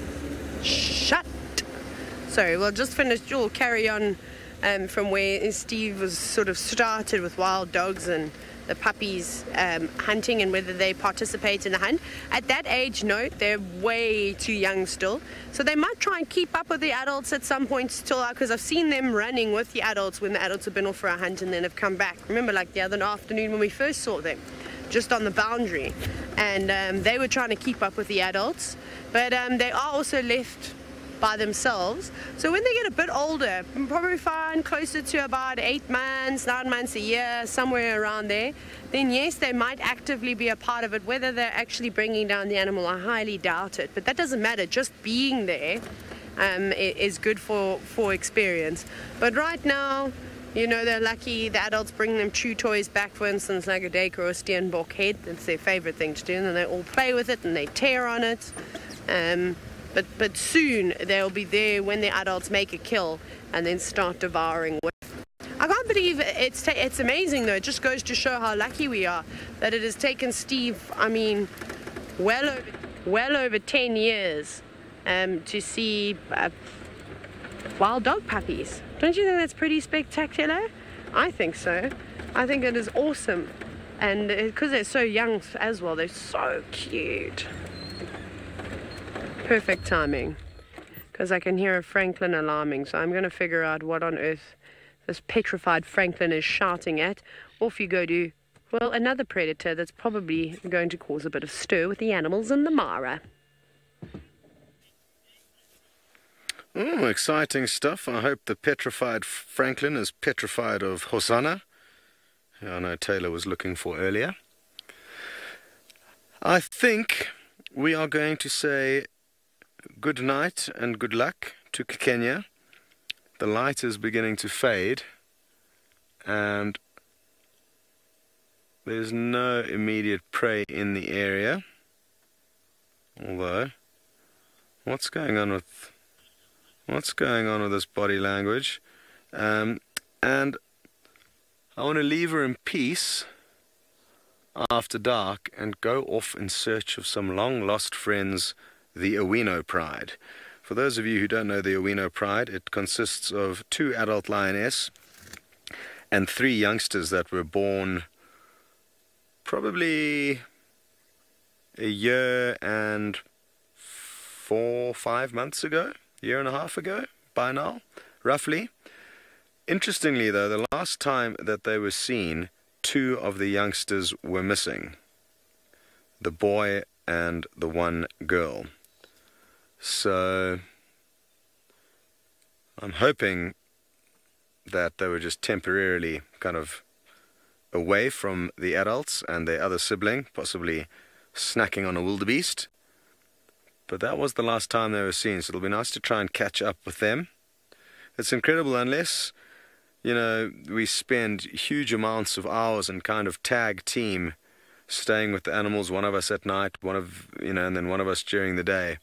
We can lose track of them in this massive wilderness and then not see them for weeks.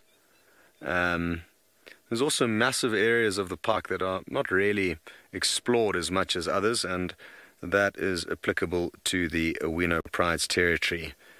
There's not many roads there, and the roads that are there are bumpy, and it's far away from the river, which kind of steals the show at this time of the year. So I want to swing past that area. Having said that though, it's not going to be easy leaving this lady on the move. Just going to scan ahead and must make sure that there's no Tommies in the direction she's heading. But what a beautiful scene this is with all the wildebeest in the background. Absolutely awesome.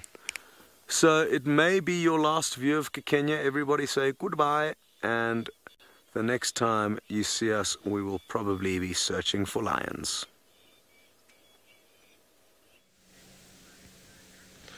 Well, thank you, Scott. That sounds like a magical scene.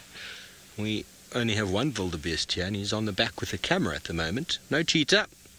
Well, we do have the wild dogs. We're up at Sydney's Dam. We're looking at them from a far distance because they're north of us on the Bivelshoek property. And there's a little concrete pan there which is probably generally pumped, but today it doesn't seem to have a lot of water in it, very similar to the pan that the buffalo are at, except this one doesn't seem to be working. You can hear the pups yelping from here. They're trying to get in, but it's probably quite deep, or they don't want to fall inside, although I'm sure they could get out again if they just took the plunge.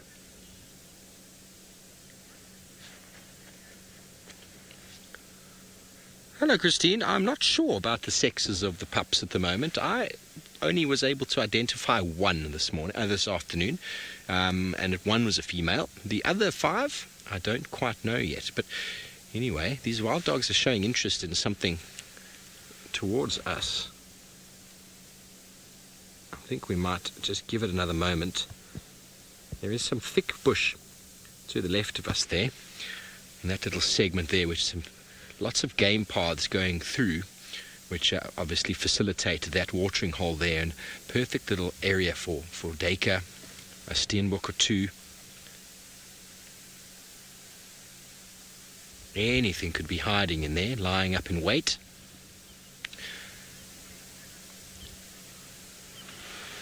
Well, well, wildebeest, how did you spot that? Well, VM has spotted a duiker. I think it's a duiker. Very, very good. It's very far away, so any movement, even me breathing on the car, makes the camera move. See how far away that is? I wonder if that wild dog has spotted that duiker. Duiker isn't looking back in that direction. Duiker wouldn't be the hardest animal to catch for a wild dog. They're quite nippy over a short distance, but they really don't have the stamina. Their objective is to stand very still and to remain undetected. That is the primary focus of being in the thickets, using the terrain to your advantage. The two adults aren't as interested. And the one really just wants to have a drink, I think. The youngsters are quite thirsty. It's been a very hot day. Hottest of the season so far, I think. And it's only going to get warmer.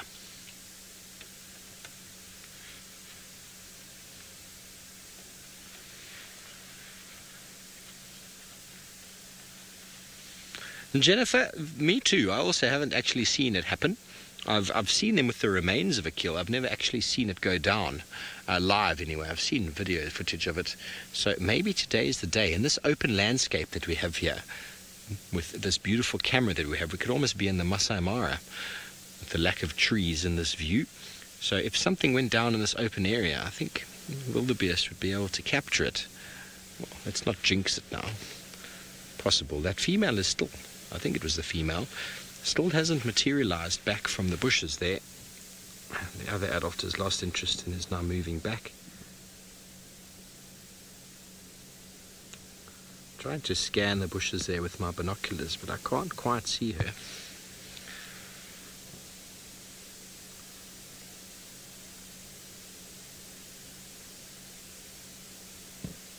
Could this be the day that many of us who haven't seen a wild dog kill, could this be the day that it happens?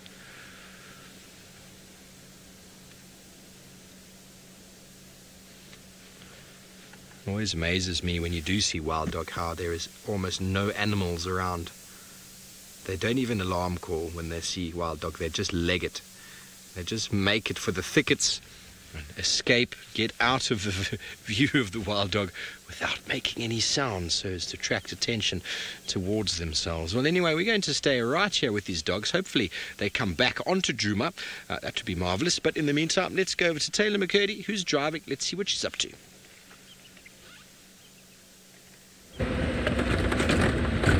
Nothing. We've got nothing yet. So we obviously had that Franklin alarming, and then a go-away bird let out a like it was unhappy about something, but nothing much materialized from that. So I thought, let's just drive to Buffelshoek Dam. Let's have a look, because if Thandi is somewhere in this block, the closest water for her will be at will most certainly be at Buffelshoek Dam. So maybe it's her moving around, maybe she's on her way to have a drink. So I'm hoping that as we arrive there, we see a leopard or a pride of lions. I just don't want to see any more buffalo because I don't want to be bitten by any more flies. Whew, it's so painful. Although Sensor has been also bitten, actually more than me today. Normally it's me that gets attacked, but tables have turned. They like him today. Okay. We're almost there, just around the corner. Maybe Winston will be here. Maybe Aretha and Benjamin Franklin will also be here. Who knows? I don't know why I always do this, like I'm like trying to look around a corner when I approach a dam. It's the most bizarre thing. I'm surely you've seen me do it before. We're almost there and I'm like trying to see it before all of you.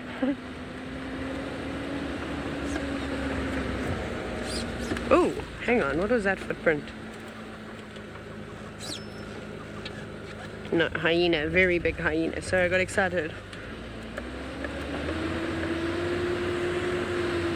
I think animals can get heat stroke. I mean, like when we dart rhinos and things like that, you constantly, and elephants, and I suppose any of the animals, you're constantly pouring water over them to keep them cool.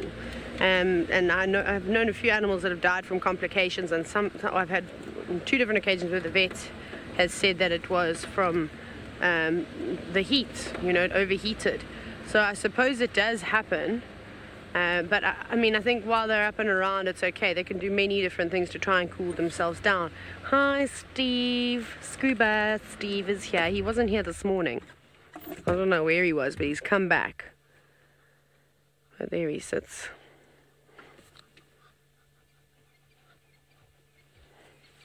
Very happy with life, as you can see. Most unimpressed hippo ever. Oh no, is it that time of the year again? This is like James's best time of the year. Remember last year, didn't we wear eye patches for Talk Like a Pirate Day? Thanks, Shannon. Thank you so much for this. I really can't talk like a pirate. Senzo, can you talk like a pirate? You don't even want to try? I need to rehearse first. You need to rehearse. Well, go on, practice. That's Senzo, that's what he's doing now. I think you should come sit here and everyone can see you. Yeah. Come, let's see. Come, Senzo, please zoom out. Let's see you. We miss you. The viewers love to see you. Senzo's waving his finger at me. He's going, no, sister, is basically what he's just done to me. My favorite actually is putting Craig on camera because he despises it so much. He's so unimpressed by it. It's my best. There's my guilty pleasure. I don't know how to do a pirate thing. Arg me hearty. That's me done. I'm normally really good at participating, but I cannot participate in this day, unfortunately. I'm really hopeless. However, Steve has got a nice gruff voice. Perhaps he'll be able to do it. If James is here. Didn't James do an incredible pirate voice once for a Halloween? For maybe like 2 years ago, Halloween. I don't know. The time that I painted all sorts of faces. Oh, those were the days. How I've grown since then. Steve, do you remember that? Did you just say that was the worst sighting that you've ever had in the Sabi Sand? Yeah, you see, Senzo, give the fans what they want. Give the fans what they want. Allah Ramoa is now chanting. Just try. I don't know how to do a lot of things, but I also just try. Oh, you serious? Come on, Senzo. I don't know how to do it. Just try. I promise I won't be harsh on you. Just once. He's got stage fright now. I don't think Senzo will do it. Hashtag not a team player. No, I'm joking. I'm only joking. Of course, I'm just teasing him. Senzo is most certainly a team player. It's just because I didn't know. Oh, scrub hair. Is that a scrub hair at the edge of the dam? Like 12 o'clock, I saw something running. Hello? You're up early? No, I suppose it's not up early. They are crepuscular animals, so it is that sort of crepuscular time now where the sun is set behind the horizon and the last of the light is slowly fading. What have you found there? Nibbling on something. Maybe it's eating its own poop. Oh, digging. How exciting. Maybe there's a sprout with grass.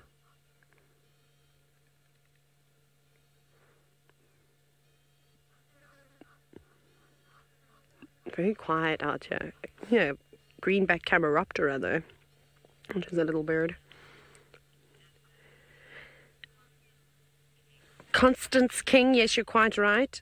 Scuba Steve is responsible, no, I'm joking, not Scuba Steve, but hippos in general do kill more people than the entire Big Five put together. So between lions, leopards, elephants, rhino and buffalo, hippos are most responsible. And that's just because you must remember that with all the massive rivers that run throughout Africa, hippos still live there. And there are a lot of villages and informal settlements and things on the edge of the rivers, as you can imagine. People make farms, it's easy to get water, and then also for washing your pots and pans and clothing and just bathing in the river. So they take a big gamble. And they know the risks. People know the risks when entering the water. So not just being killed in the water, but then also out on land. We were talking about it with a school drive a bit earlier, about how hippos come out. Obviously, most of us know that they come out to eat grass in the evenings on the cooler periods. And if you get in their way, They're not particularly fond of that, and they tend to react in a negative way most of the time. You can't blame them, though. They don't feel particularly comfortable out on land. So, it might just be them bulldozing over. I mean, there was an incident where some people recently were taken out in Kenya by a hippo, but that's, of course, please don't try and walk towards the water's edge to take a selfie or anything like that. Just keep away from these wild animals. Even keep away from an impala. An Egyptian goose, I reckon, if you walked up to its nest, is probably going to fly down and peck you. So essentially, all these animals pose a threat to humans. We're quite hopeless in that respect, in terms of defending ourselves. We don't have thick skin, we don't have sharp claws, our teeth are blunt, we can't run very fast. Some of us can run faster than others, but just in general, we haven't got great defenses. I mean, look how easily I complained when the flies were biting me. Can you imagine a buffalo that has just got hundreds or thousands of flies covering its body every single day? It doesn't complain, it just swishes its tail and shakes its head every now and then. But crazy. Wonderful. Okay, let's carry on, because Senzo and I want to go down Inyala Road north now and hope that we'll find a leopard. I hope Steve has some luck trying to find Hosanna.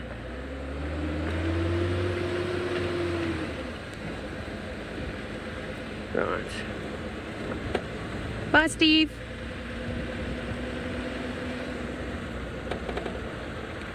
What? How did we miss dwarf mongoose? I didn't see the dwarf mongoose. Oh well. Well done for spotting it. I'm not very vigilant, but you know that. Hold on to my camera equipment so it doesn't fall down. Yeah. See, I'm terrible. This should live in its box. Just in case. So I'm going to check carefully now as we go down here. And I'm also going to do some stopping and listening. I don't know what I've just put in my face.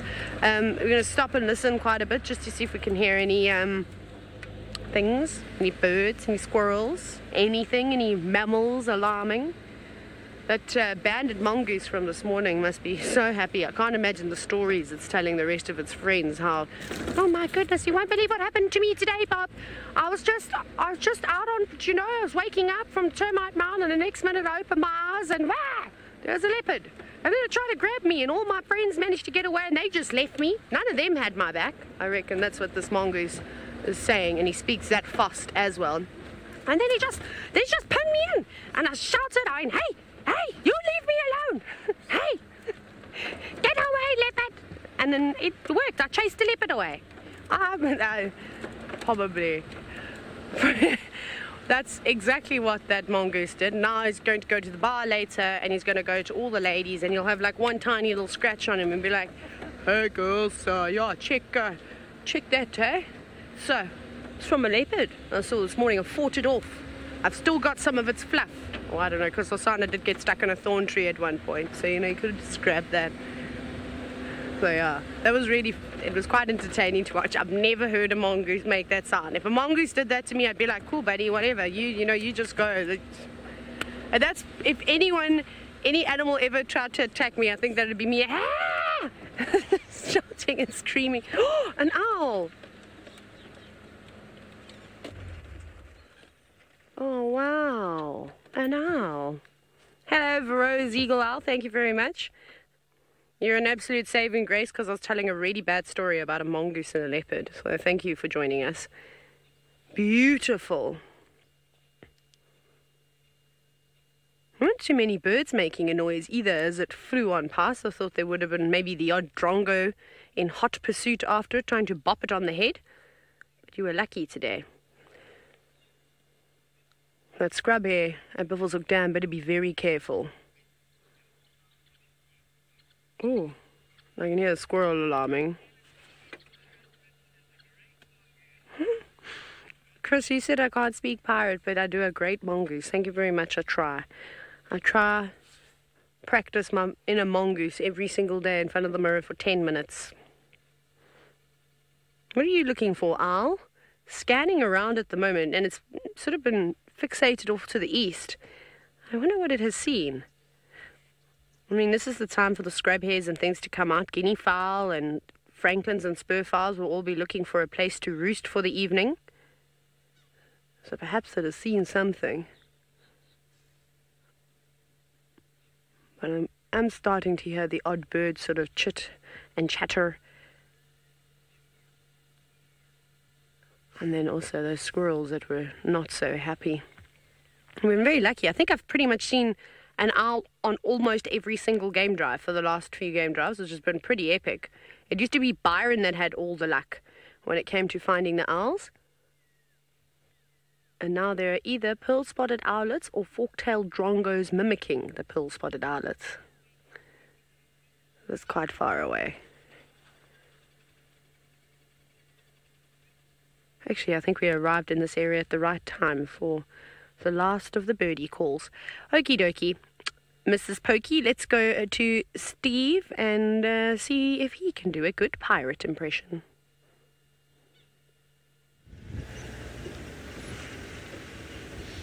Arr. I don't know where that came from, Taylor. If I can be a pirate. Well, I think I did a good job there. Anyway, we moved away from the dogs, or should I say, they ran across the dam wall and went towards the west. Talk like a pirate day. Sharon, I might need to have a few apple juices to talk like a pirate. Arr. What is a pirate's favorite letter? It be the sea. I'm turning into my dad. I laugh at my own jokes. But anyway, we moved on from the wild dogs. They suddenly got very mobile and went into Manileti. So we don't know what happened. We lost visual of them, but that's okay. We had a fantastic afternoon with wild dogs. We're very blessed. But Taylor talking about owls is very interesting. Owls are such a special group of birds. They're nocturnal. They feed most of them primarily on rodents and sort of the bringers of plague and pestilence. And there's huge movements in South Africa, Johannesburg and areas. We've got, in the old days, there were townships developed in and around the big cities in South Africa for the workers to live in, and their families moved in. And those sort of townships still exist. Lots of people living there, lots of rodents, and a lot of the cultural people in South Africa have got a really, really difficult time dealing with owls. If they see an owl, they want to kill it because they think the owl is the bringer of death. It's their ancestors looking at them, coming to say hello or to say it is your time. So they honestly have a serious fear of it, and you need to respect that. So there's a lot of education going on in the communities and in these areas with high abundance of people to try and reintroduce owls, to put owl boxes in so the owls can live there naturally, because we know that they eradicate rodents, they eradicate the bringers of disease and pestilence. And it's important. So there's some really interesting projects going on around the country, all quite individual. I don't have any names off the top of my head, but people trying to just educate and bring these owls into the community to realize, but it's a hard one. How do you cross someone's cultural line of honest belief? They think this is the bringer of death, and now we must live in harmony with this. It's a very tricky one. Very, very tricky one that can only be dealt with through education and possibly through shows like this one, through people actually visiting sanctuaries or sanctuaries bringing owls to the communities, getting the children to hold them, because as you know, the children are the next generation and the future. Maybe some of us old goats are too old to teach new tricks, so you need to change the perception of the youngsters, those little ones. And I think that's why the school drives we do, I know a lot of them are international, are so important, and we need to start harnessing more locally so we can get lots of locals from the local areas in South Africa who are going to make the change interested in those sort of topics. Synergy, interesting. The Native Americans believe the owl is the bringer of death, but I don't think they kill the owl if they see it. I think the Native Americans, they respect the owl, they take it as a sign. And that I think is what also happens in South Africa, is they take it as a sign, but they don't want that sign, so they kill it. So that's where the kind of the mixture of the culture and the sign is also there. Also, a lot of the cultures in these communities are quite mixed and quite all over the place, and they might have lost a little bit of the true essence of what they would have been like if they were living in the communities with their proper elders. But now you've got all of the tribes of South Africa living together, people from Zimbabwe, Malawi living together, working in the cities, very energized places, and well, we need to get owls into those areas because we need to manage the pests. So it's a slow process, but hopefully one day it will be a success, as a lot of the other conservation projects around the country have been. Because you know, wherever people live and where people accumulate, there's waste. And what does waste generate? Well, it generates disease through the form of rodents, who are just the transmitters of it. They're not really the bad guys. They just transmit what the filth that we create. The plague, I think, was transmitted initially by rodents. And they've followed us all over the world. Cats and rodents are everywhere because of our ships. We got them on the ships, and then we brought the cats to get rid of the rodents, and due to that, we have eliminated enormous amounts of bird populations throughout the world.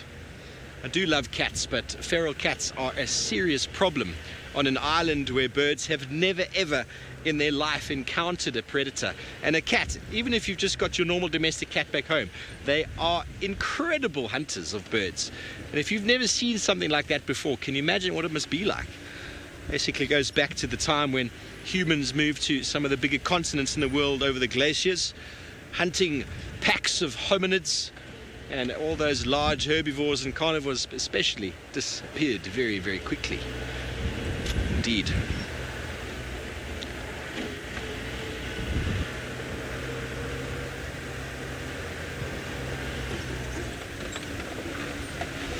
Ah, Catherine Chipkins, you must please, will you send through that link for us onto SafariLive on the YouTube stream? Hopefully someone can capture it there. But that would be wonderful. She says that they've got an owl cam, which people can watch the owls obviously on their nests and the hatching, and that's a great way to educate people as well, because you can just see while looking at the camera, you can see it's just an animal doing its thing, you know. They have a poo and they feed the chicks, and it's really, there's nothing crazy about it, but there's that line that we need to respect culturally. But I think that's awesome. I know there's quite a lot of research in South Africa on grass owls, and they've got cameras in those, but I don't know if those are accessible to the public. But anyway, we're going to go all the way up to the rainy Masai Mara, Scotty D. Hopefully he's keeping nice and dry. Let's go and see what his plans are. Interesting stuff, Steve. And as you can see, we've had to close up our mobile office due to precipitation, the rain, and which is a pity. It's not too bad now, but there's still enough to make us get wet. It was a bit stronger earlier. And I'm told it's Talk Like a Pirate Day. Arr! Me and James, me matey over here, are looking for treasure. I had to turn my lights down. It hurt my throat. Sorry, I took it a bit seriously, and it made my throat a little bit ticklish. Just letting that guy go past. I don't have any dim lights. I've only got a super bright headbeam on. A super bright headbeam. I don't know if that even sounds like a pirate. It's somewhat Scottish. Anyway, I'm happy you've been having fun with Stephen and Taylor, pretending that you're pirates. IR light's just shaking a bit loose there, so I just leant back to get it out of the frame. The bumpy roads will do that, and probably not the best driving. It's interesting. I mean, I consider myself a decent driver, but I'm told that I'm not. I think I just drive too quickly. Brent always warns people. Captain Winkle, yes, I think it is fair to say that I am a little bit of an embarrassed pirate. It would have been nice to have watched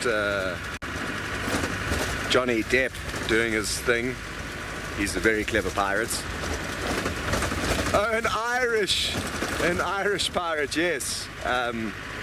That's what I was going for. I'm told the Irish made the best pirates back in the day, when pirates used to do their thing. Yes, Johnny Depp, very good pirates, better than me. I'm not sure how well Taylor and Steve fared. Very good. So yes, as I was saying, Brent likes to warn people before they get on a car with me and tell them that I'm a terrible driver, which I guess there could be some truth to.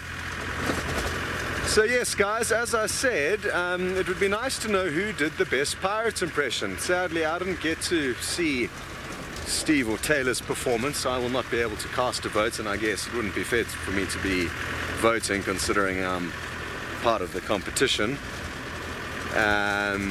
So yes, let us know who your best pirate is of the day. The Pirate of the Day award goes to Steve or Taylor or the Irish pirate Scott. Let us know. It would be wonderful to hear who came out on top.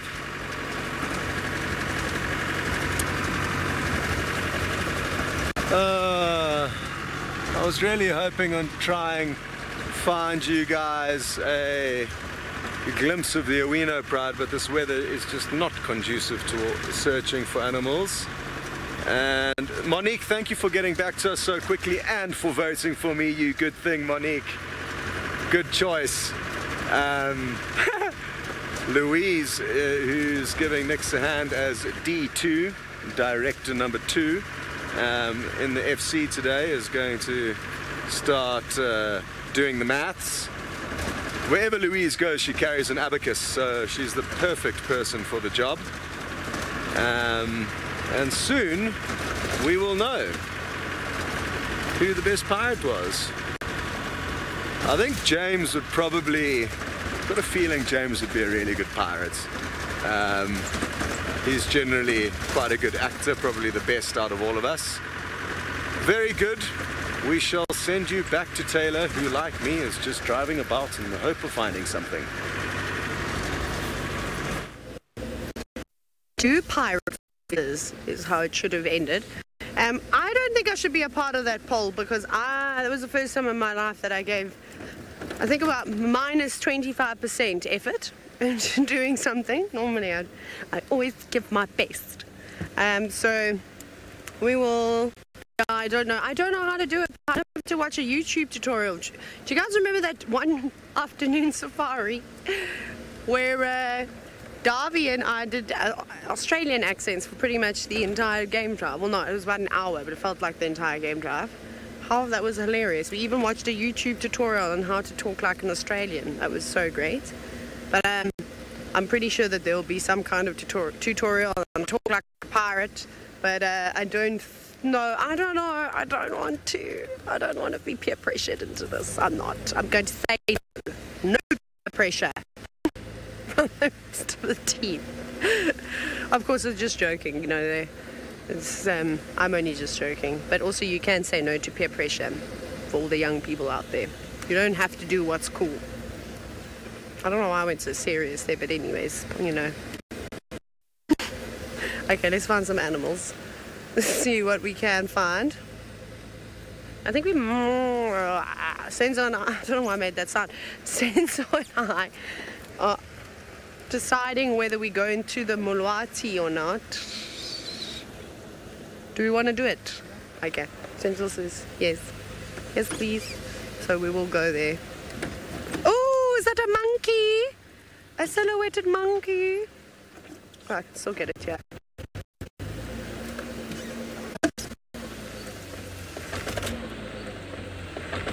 Sorry, I slammed on brakes pretty hard because I like the tail that's dangling. That's my favorite part.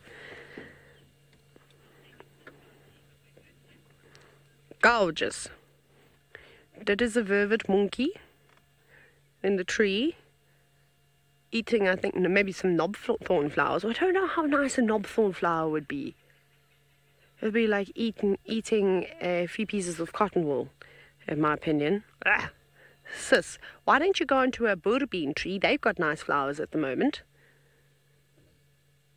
I don't know if it's going to roost up top there, although it's very vulnerable. There's not a lot of leaves to hide it away. It's just sitting there. That's quite cool. They're very pretty. Okay, we'll leave the monkey. It's not alarming. It's not pointing us to anything. But I thought it was an owl at first, another one. Thought 2 rose eagle owls in one day? Preposterous.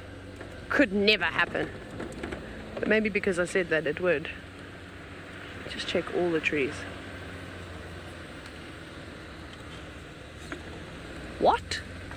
Pardon? Excuse me, Brian, have you booked your appointment to the optometrist? Did you just say, am I leaving to be a model? Goodness gracious. I think I've got more chance of becoming a comedian than being a model, but thank you very much. That's very kind. But go get your eyes checked out, like seriously. Like, I hope you're not driving around. Wait, no, wait, Nikki says I must flick my hair. Well, I was going to pull it out and do one of those. No, oh, I washed it today.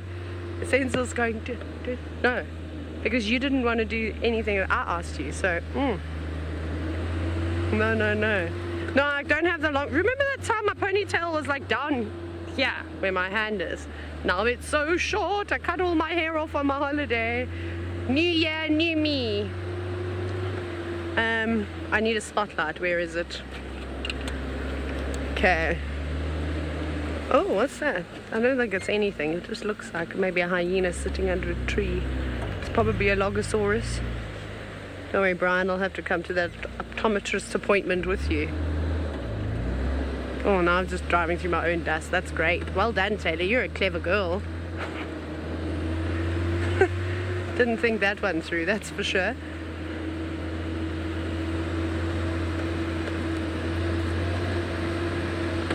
Okay, what are we going to find now? I don't know what I'm looking for here. I suppose I could see bush babies. Be a good spot. More owls. Genets. Maybe civets. Horny badgers. Apparently Steve is playing not only a game of talk like a pirate, but also copycat. He's got his spotlight out. He's driving around in the dark. You want to get a wig too and have blonde hair? No, I'm just joking. Let's go across to him.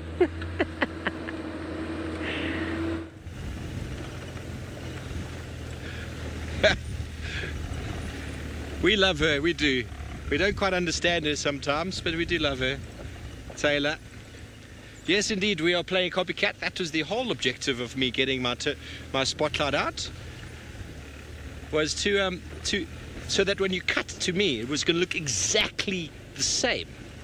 And yeah, well, we're looking for animals at night. We've come towards the west in hopes of maybe catching a glimpse of the ever-elusive Hukumuri, or maybe the Duchess Shadulu, wherever she might be at the moment. Is she denning with cubs somewhere that we don't know about?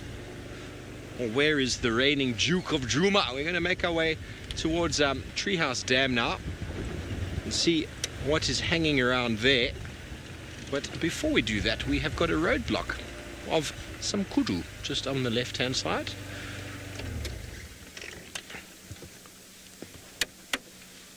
The IR light is on because the light is very, very low. And it's a good time of day for animals to be moving around. It's still bright enough to see, but the coolness is so much more than earlier. And look at that. That's exactly what I was talking about the duiker. The duiker, if they see wild dog, or most animals that see wild dog, they just go and stand behind a bush and just disappear. That is the whole objective of having beautiful contrasting coloration and very slow movements. And that one thinks we can't see it. Alas, we can, young female. We can, young lady. The kudu are looking in actually pretty decent condition for this time of year, considering we're at the end of the dry season. Normally, if it's been a very dry year, the kudu are looking very, very poor. Their hips, the back of their hips are standing out. The rump is going all the way in, sort of underneath the tail. And the mange, often they get a lot of mange on the neck. That one just had a little bit of mange on the neck. But other than that, for the middle of September, they're looking pretty okay. Pretty okay. What do you think, Vian? Oh, they're looking good. I've seen kudu in much worse condition than this. So we did have that late rain, which I think did quite well for the vegetation.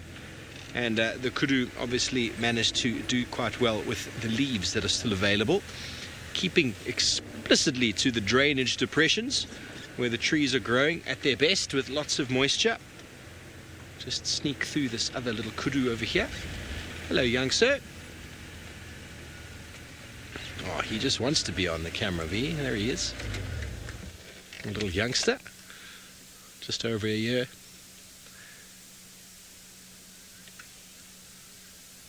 They are very accommodating. I wonder if they can talk like a pirate.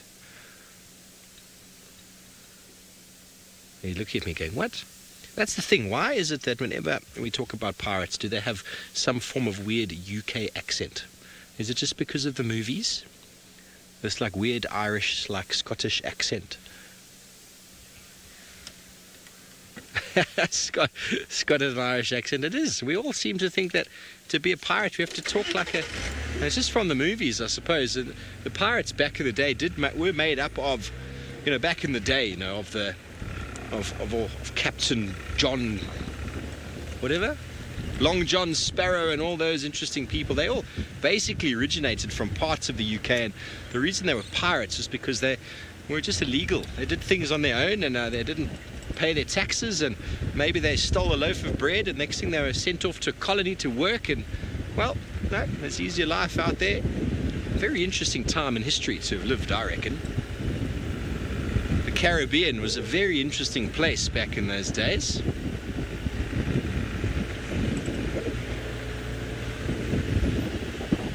Never too late. You want to know the difference between a kudu and a nyala? Well, it's quite easy.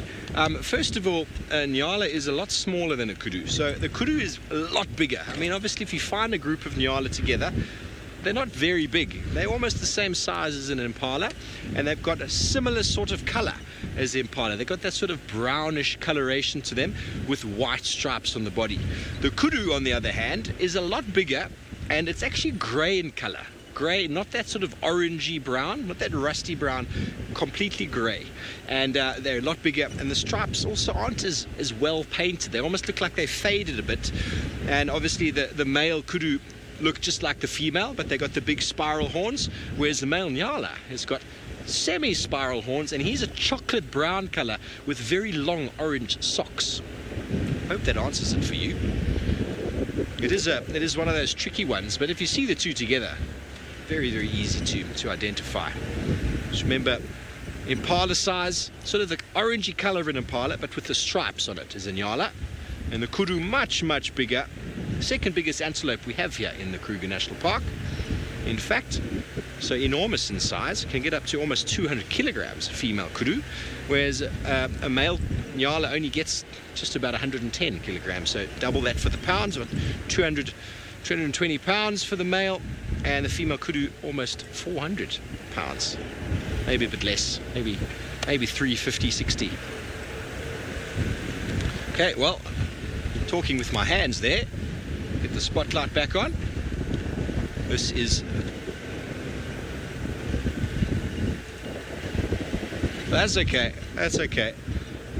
That's okay. Taylor's beating me in the poll so far, and it seems like Scott might be winning with his Irish accent. I didn't really play though, but that's fine. That's fine. I felt that scratchiness in the back of the throat that Scott felt. I thought it was quite an interesting discussion. Let's talk like a pirate. VM didn't talk like a pirate, did you, V? No? He did one night.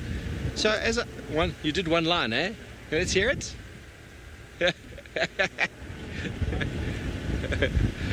Okay, well, it seems like Taylor, the second or the first on the poll of the pirates, has found herself another nocturnal bird. So let's go and see what she's got this time.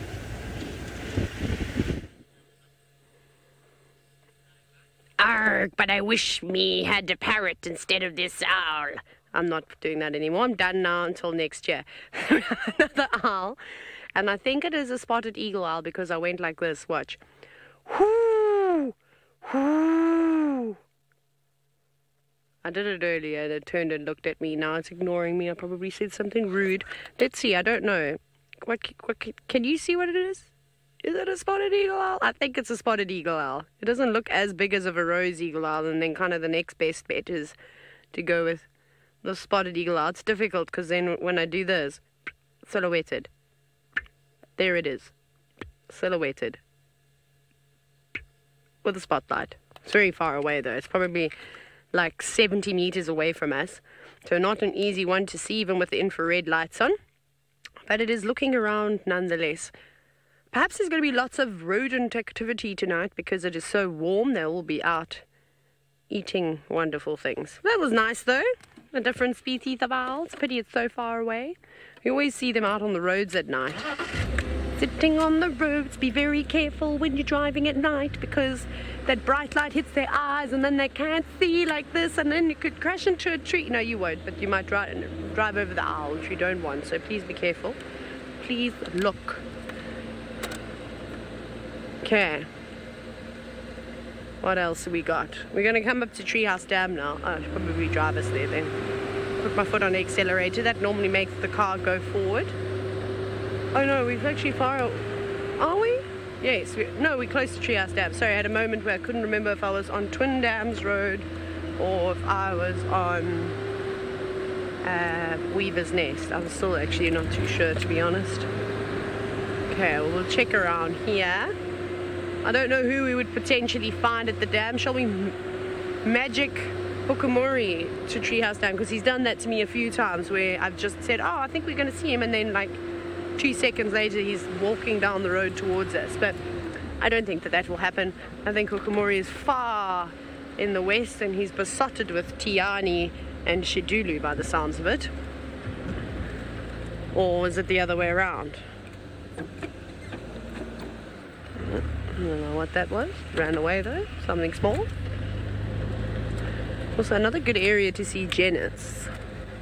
Janet Jackson.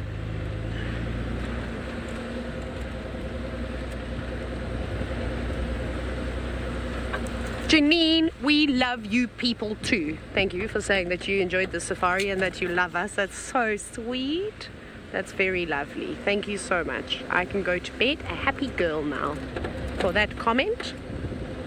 For all of you that didn't say it first, better luck next time. Right.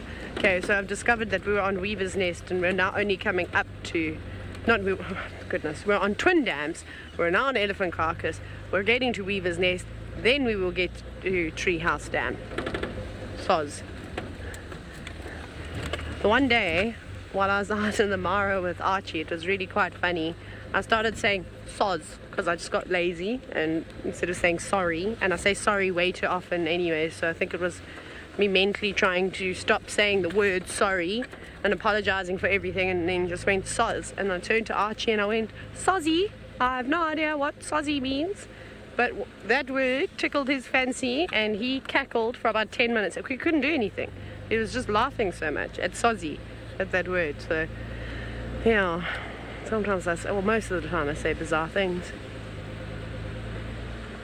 I wonder if we'll see the bats at Treehouse Dam again. Maybe we will. I see lights though. I see another safari vehicle. Why have they got so many lights though? Is it the police? Oh, it's Stivovo. Let's play light wars with him. Look, we're fighting one another. Who will win?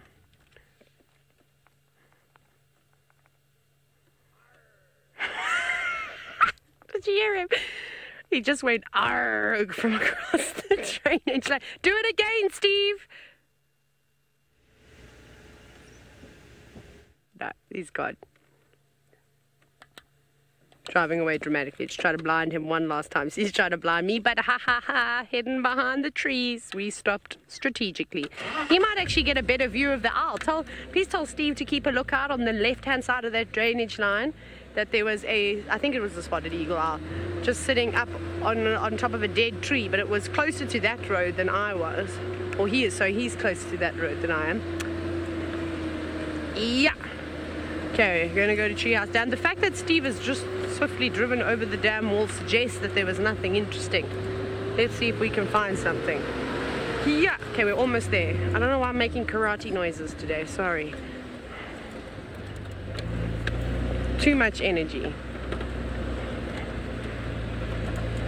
Okay, here we go. Bats. Nightjars. Woohoo. Nikki's just said that there's only 10 minutes left to game drive. And then it will be almost sunrise safari, which is my favorite drive. I like the sunrise safaris. We have got absolutely nothing except one scrub hare. Oh, no, and a daycare. There's the daycare. I'm going to turn my spotlight on and turn all my lights off so the insects don't get me. Was it too far? Oh, what's going on? IR light? Just bang it. No, I'm joking. When I can't fix something, I give it a tap. Apologies, everybody. Our infrared light is not working. It's malfunctioning as we speak. So sensor is going on and off, on and off, on and off. Eh, I saw it come on.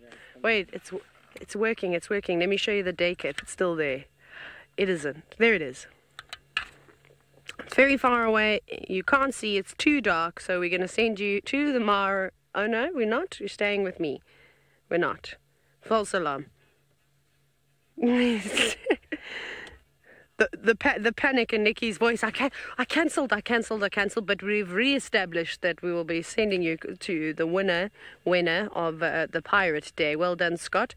You will be receiving your award in 10 to 14 working days. That tea and all of you are having a good time. Marvelous. Sounds like fun. It's strange what you can get up to on safari when the animals aren't around, and I guess that's part of the joys of being on safari, the quiet moments when we can be a little bit foolish sometimes, or just discuss other things, or be pirates. Very good. I try to stick some black tape on my teeth. I was trying to get a missing tooth effect. But even gaffer tape, which is very sticky, will just not stick to my teeth. So that plan failed. I also tried to create an eye patch, but that also failed. Oh, very good. Well, the time has come. Steve came in with 12% for the pirate poll. So you got some practice to do, Steve. And then Taylor came in not too far ahead of him with 17%, which leaves me the downright winner with 71%. None of you, no, that wasn't very good. For any of you who voted for those other pirates, you're gonna have to walk the plank. Blessings. I don't know why when I become a pirate it affects my throat so much. Yeah. I don't know what I'm actually doing, but right in there, but at the back. Not happy. Excuse me. It wasn't a very good impersonation. I think I got lucky with my first one. Very good. Glad I'm still alive. Just after that, need some form of lubrication for the throat. Woo.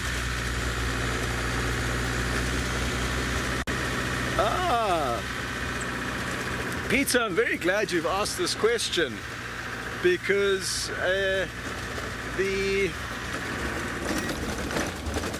question you're asking is not a normal one. I like abnormal questions which reveal blunders on our behalf as presenters. And you'd like to know if I've ever driven into a tree while looking at the camera. The answer is no to your exact question, but I have driven into a tree whilst trying to see where a lilac-breasted roller was sitting in a marula tree. Some of you were there for that. It wasn't a high-speed collision, but I drove slap-bang into the middle of a very, very big marula tree whilst trying to find a lilac-breasted roller. So yes, mistakes do happen. You can possibly ask Taylor if she has ever fallen on her face live, and you can also ask Tristan if he's ever fallen out of a vehicle. It'll be interesting to hear what they have to say about that. I don't think Steve's had any major blunders yet. Brent once fell out of a tree, I'm told. Very good. Well, you're going to go across to Steve now, so why don't you ask him if he's had any live blunders. It's goodbye from myself and James Kaimoe. Thank you for your good camera work. Sorry for rattling you around and some tricky filming this afternoon with Kikenya.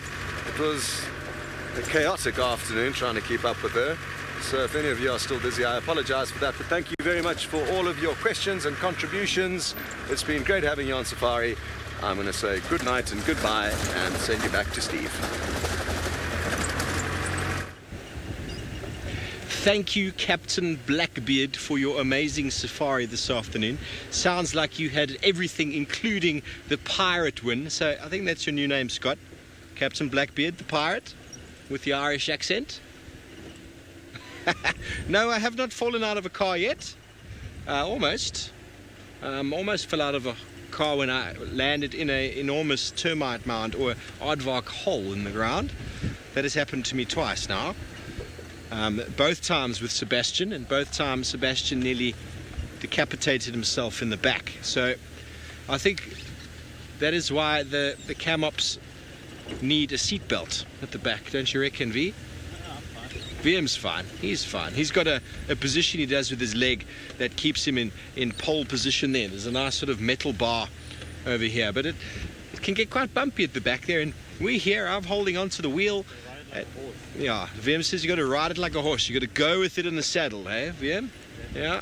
You can't let it bounce you, because if it bounces you, well, you're in big trouble. You're in big trouble. And I have yet to fall out of a tree either. I've only climbed a couple trees, and well, I tend to choose ones that aren't going to break when I'm up them. Hashtag James Henry. Well, what happened with Brent? He fell out of an enormous tortured tree. Herbie was showing me the tree he fell out of. Ooh, there's a daker in the road.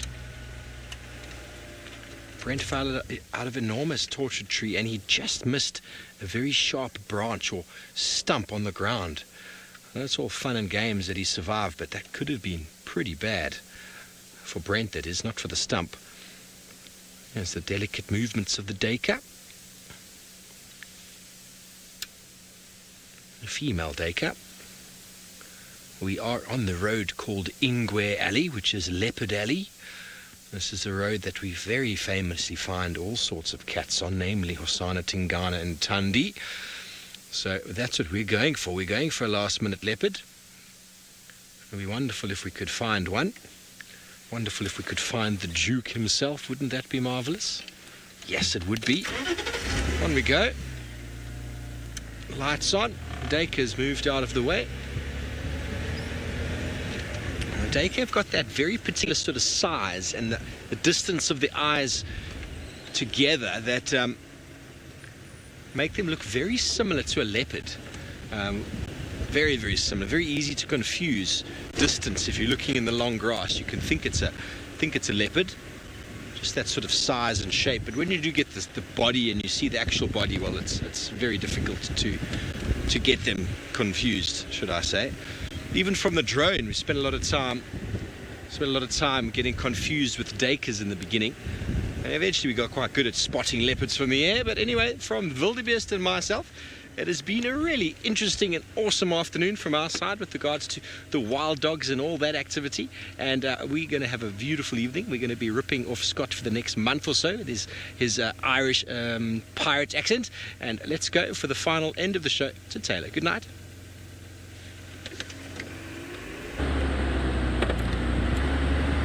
Senzo's very upset with you now, Steve, because he says you were eating in our time to close the show.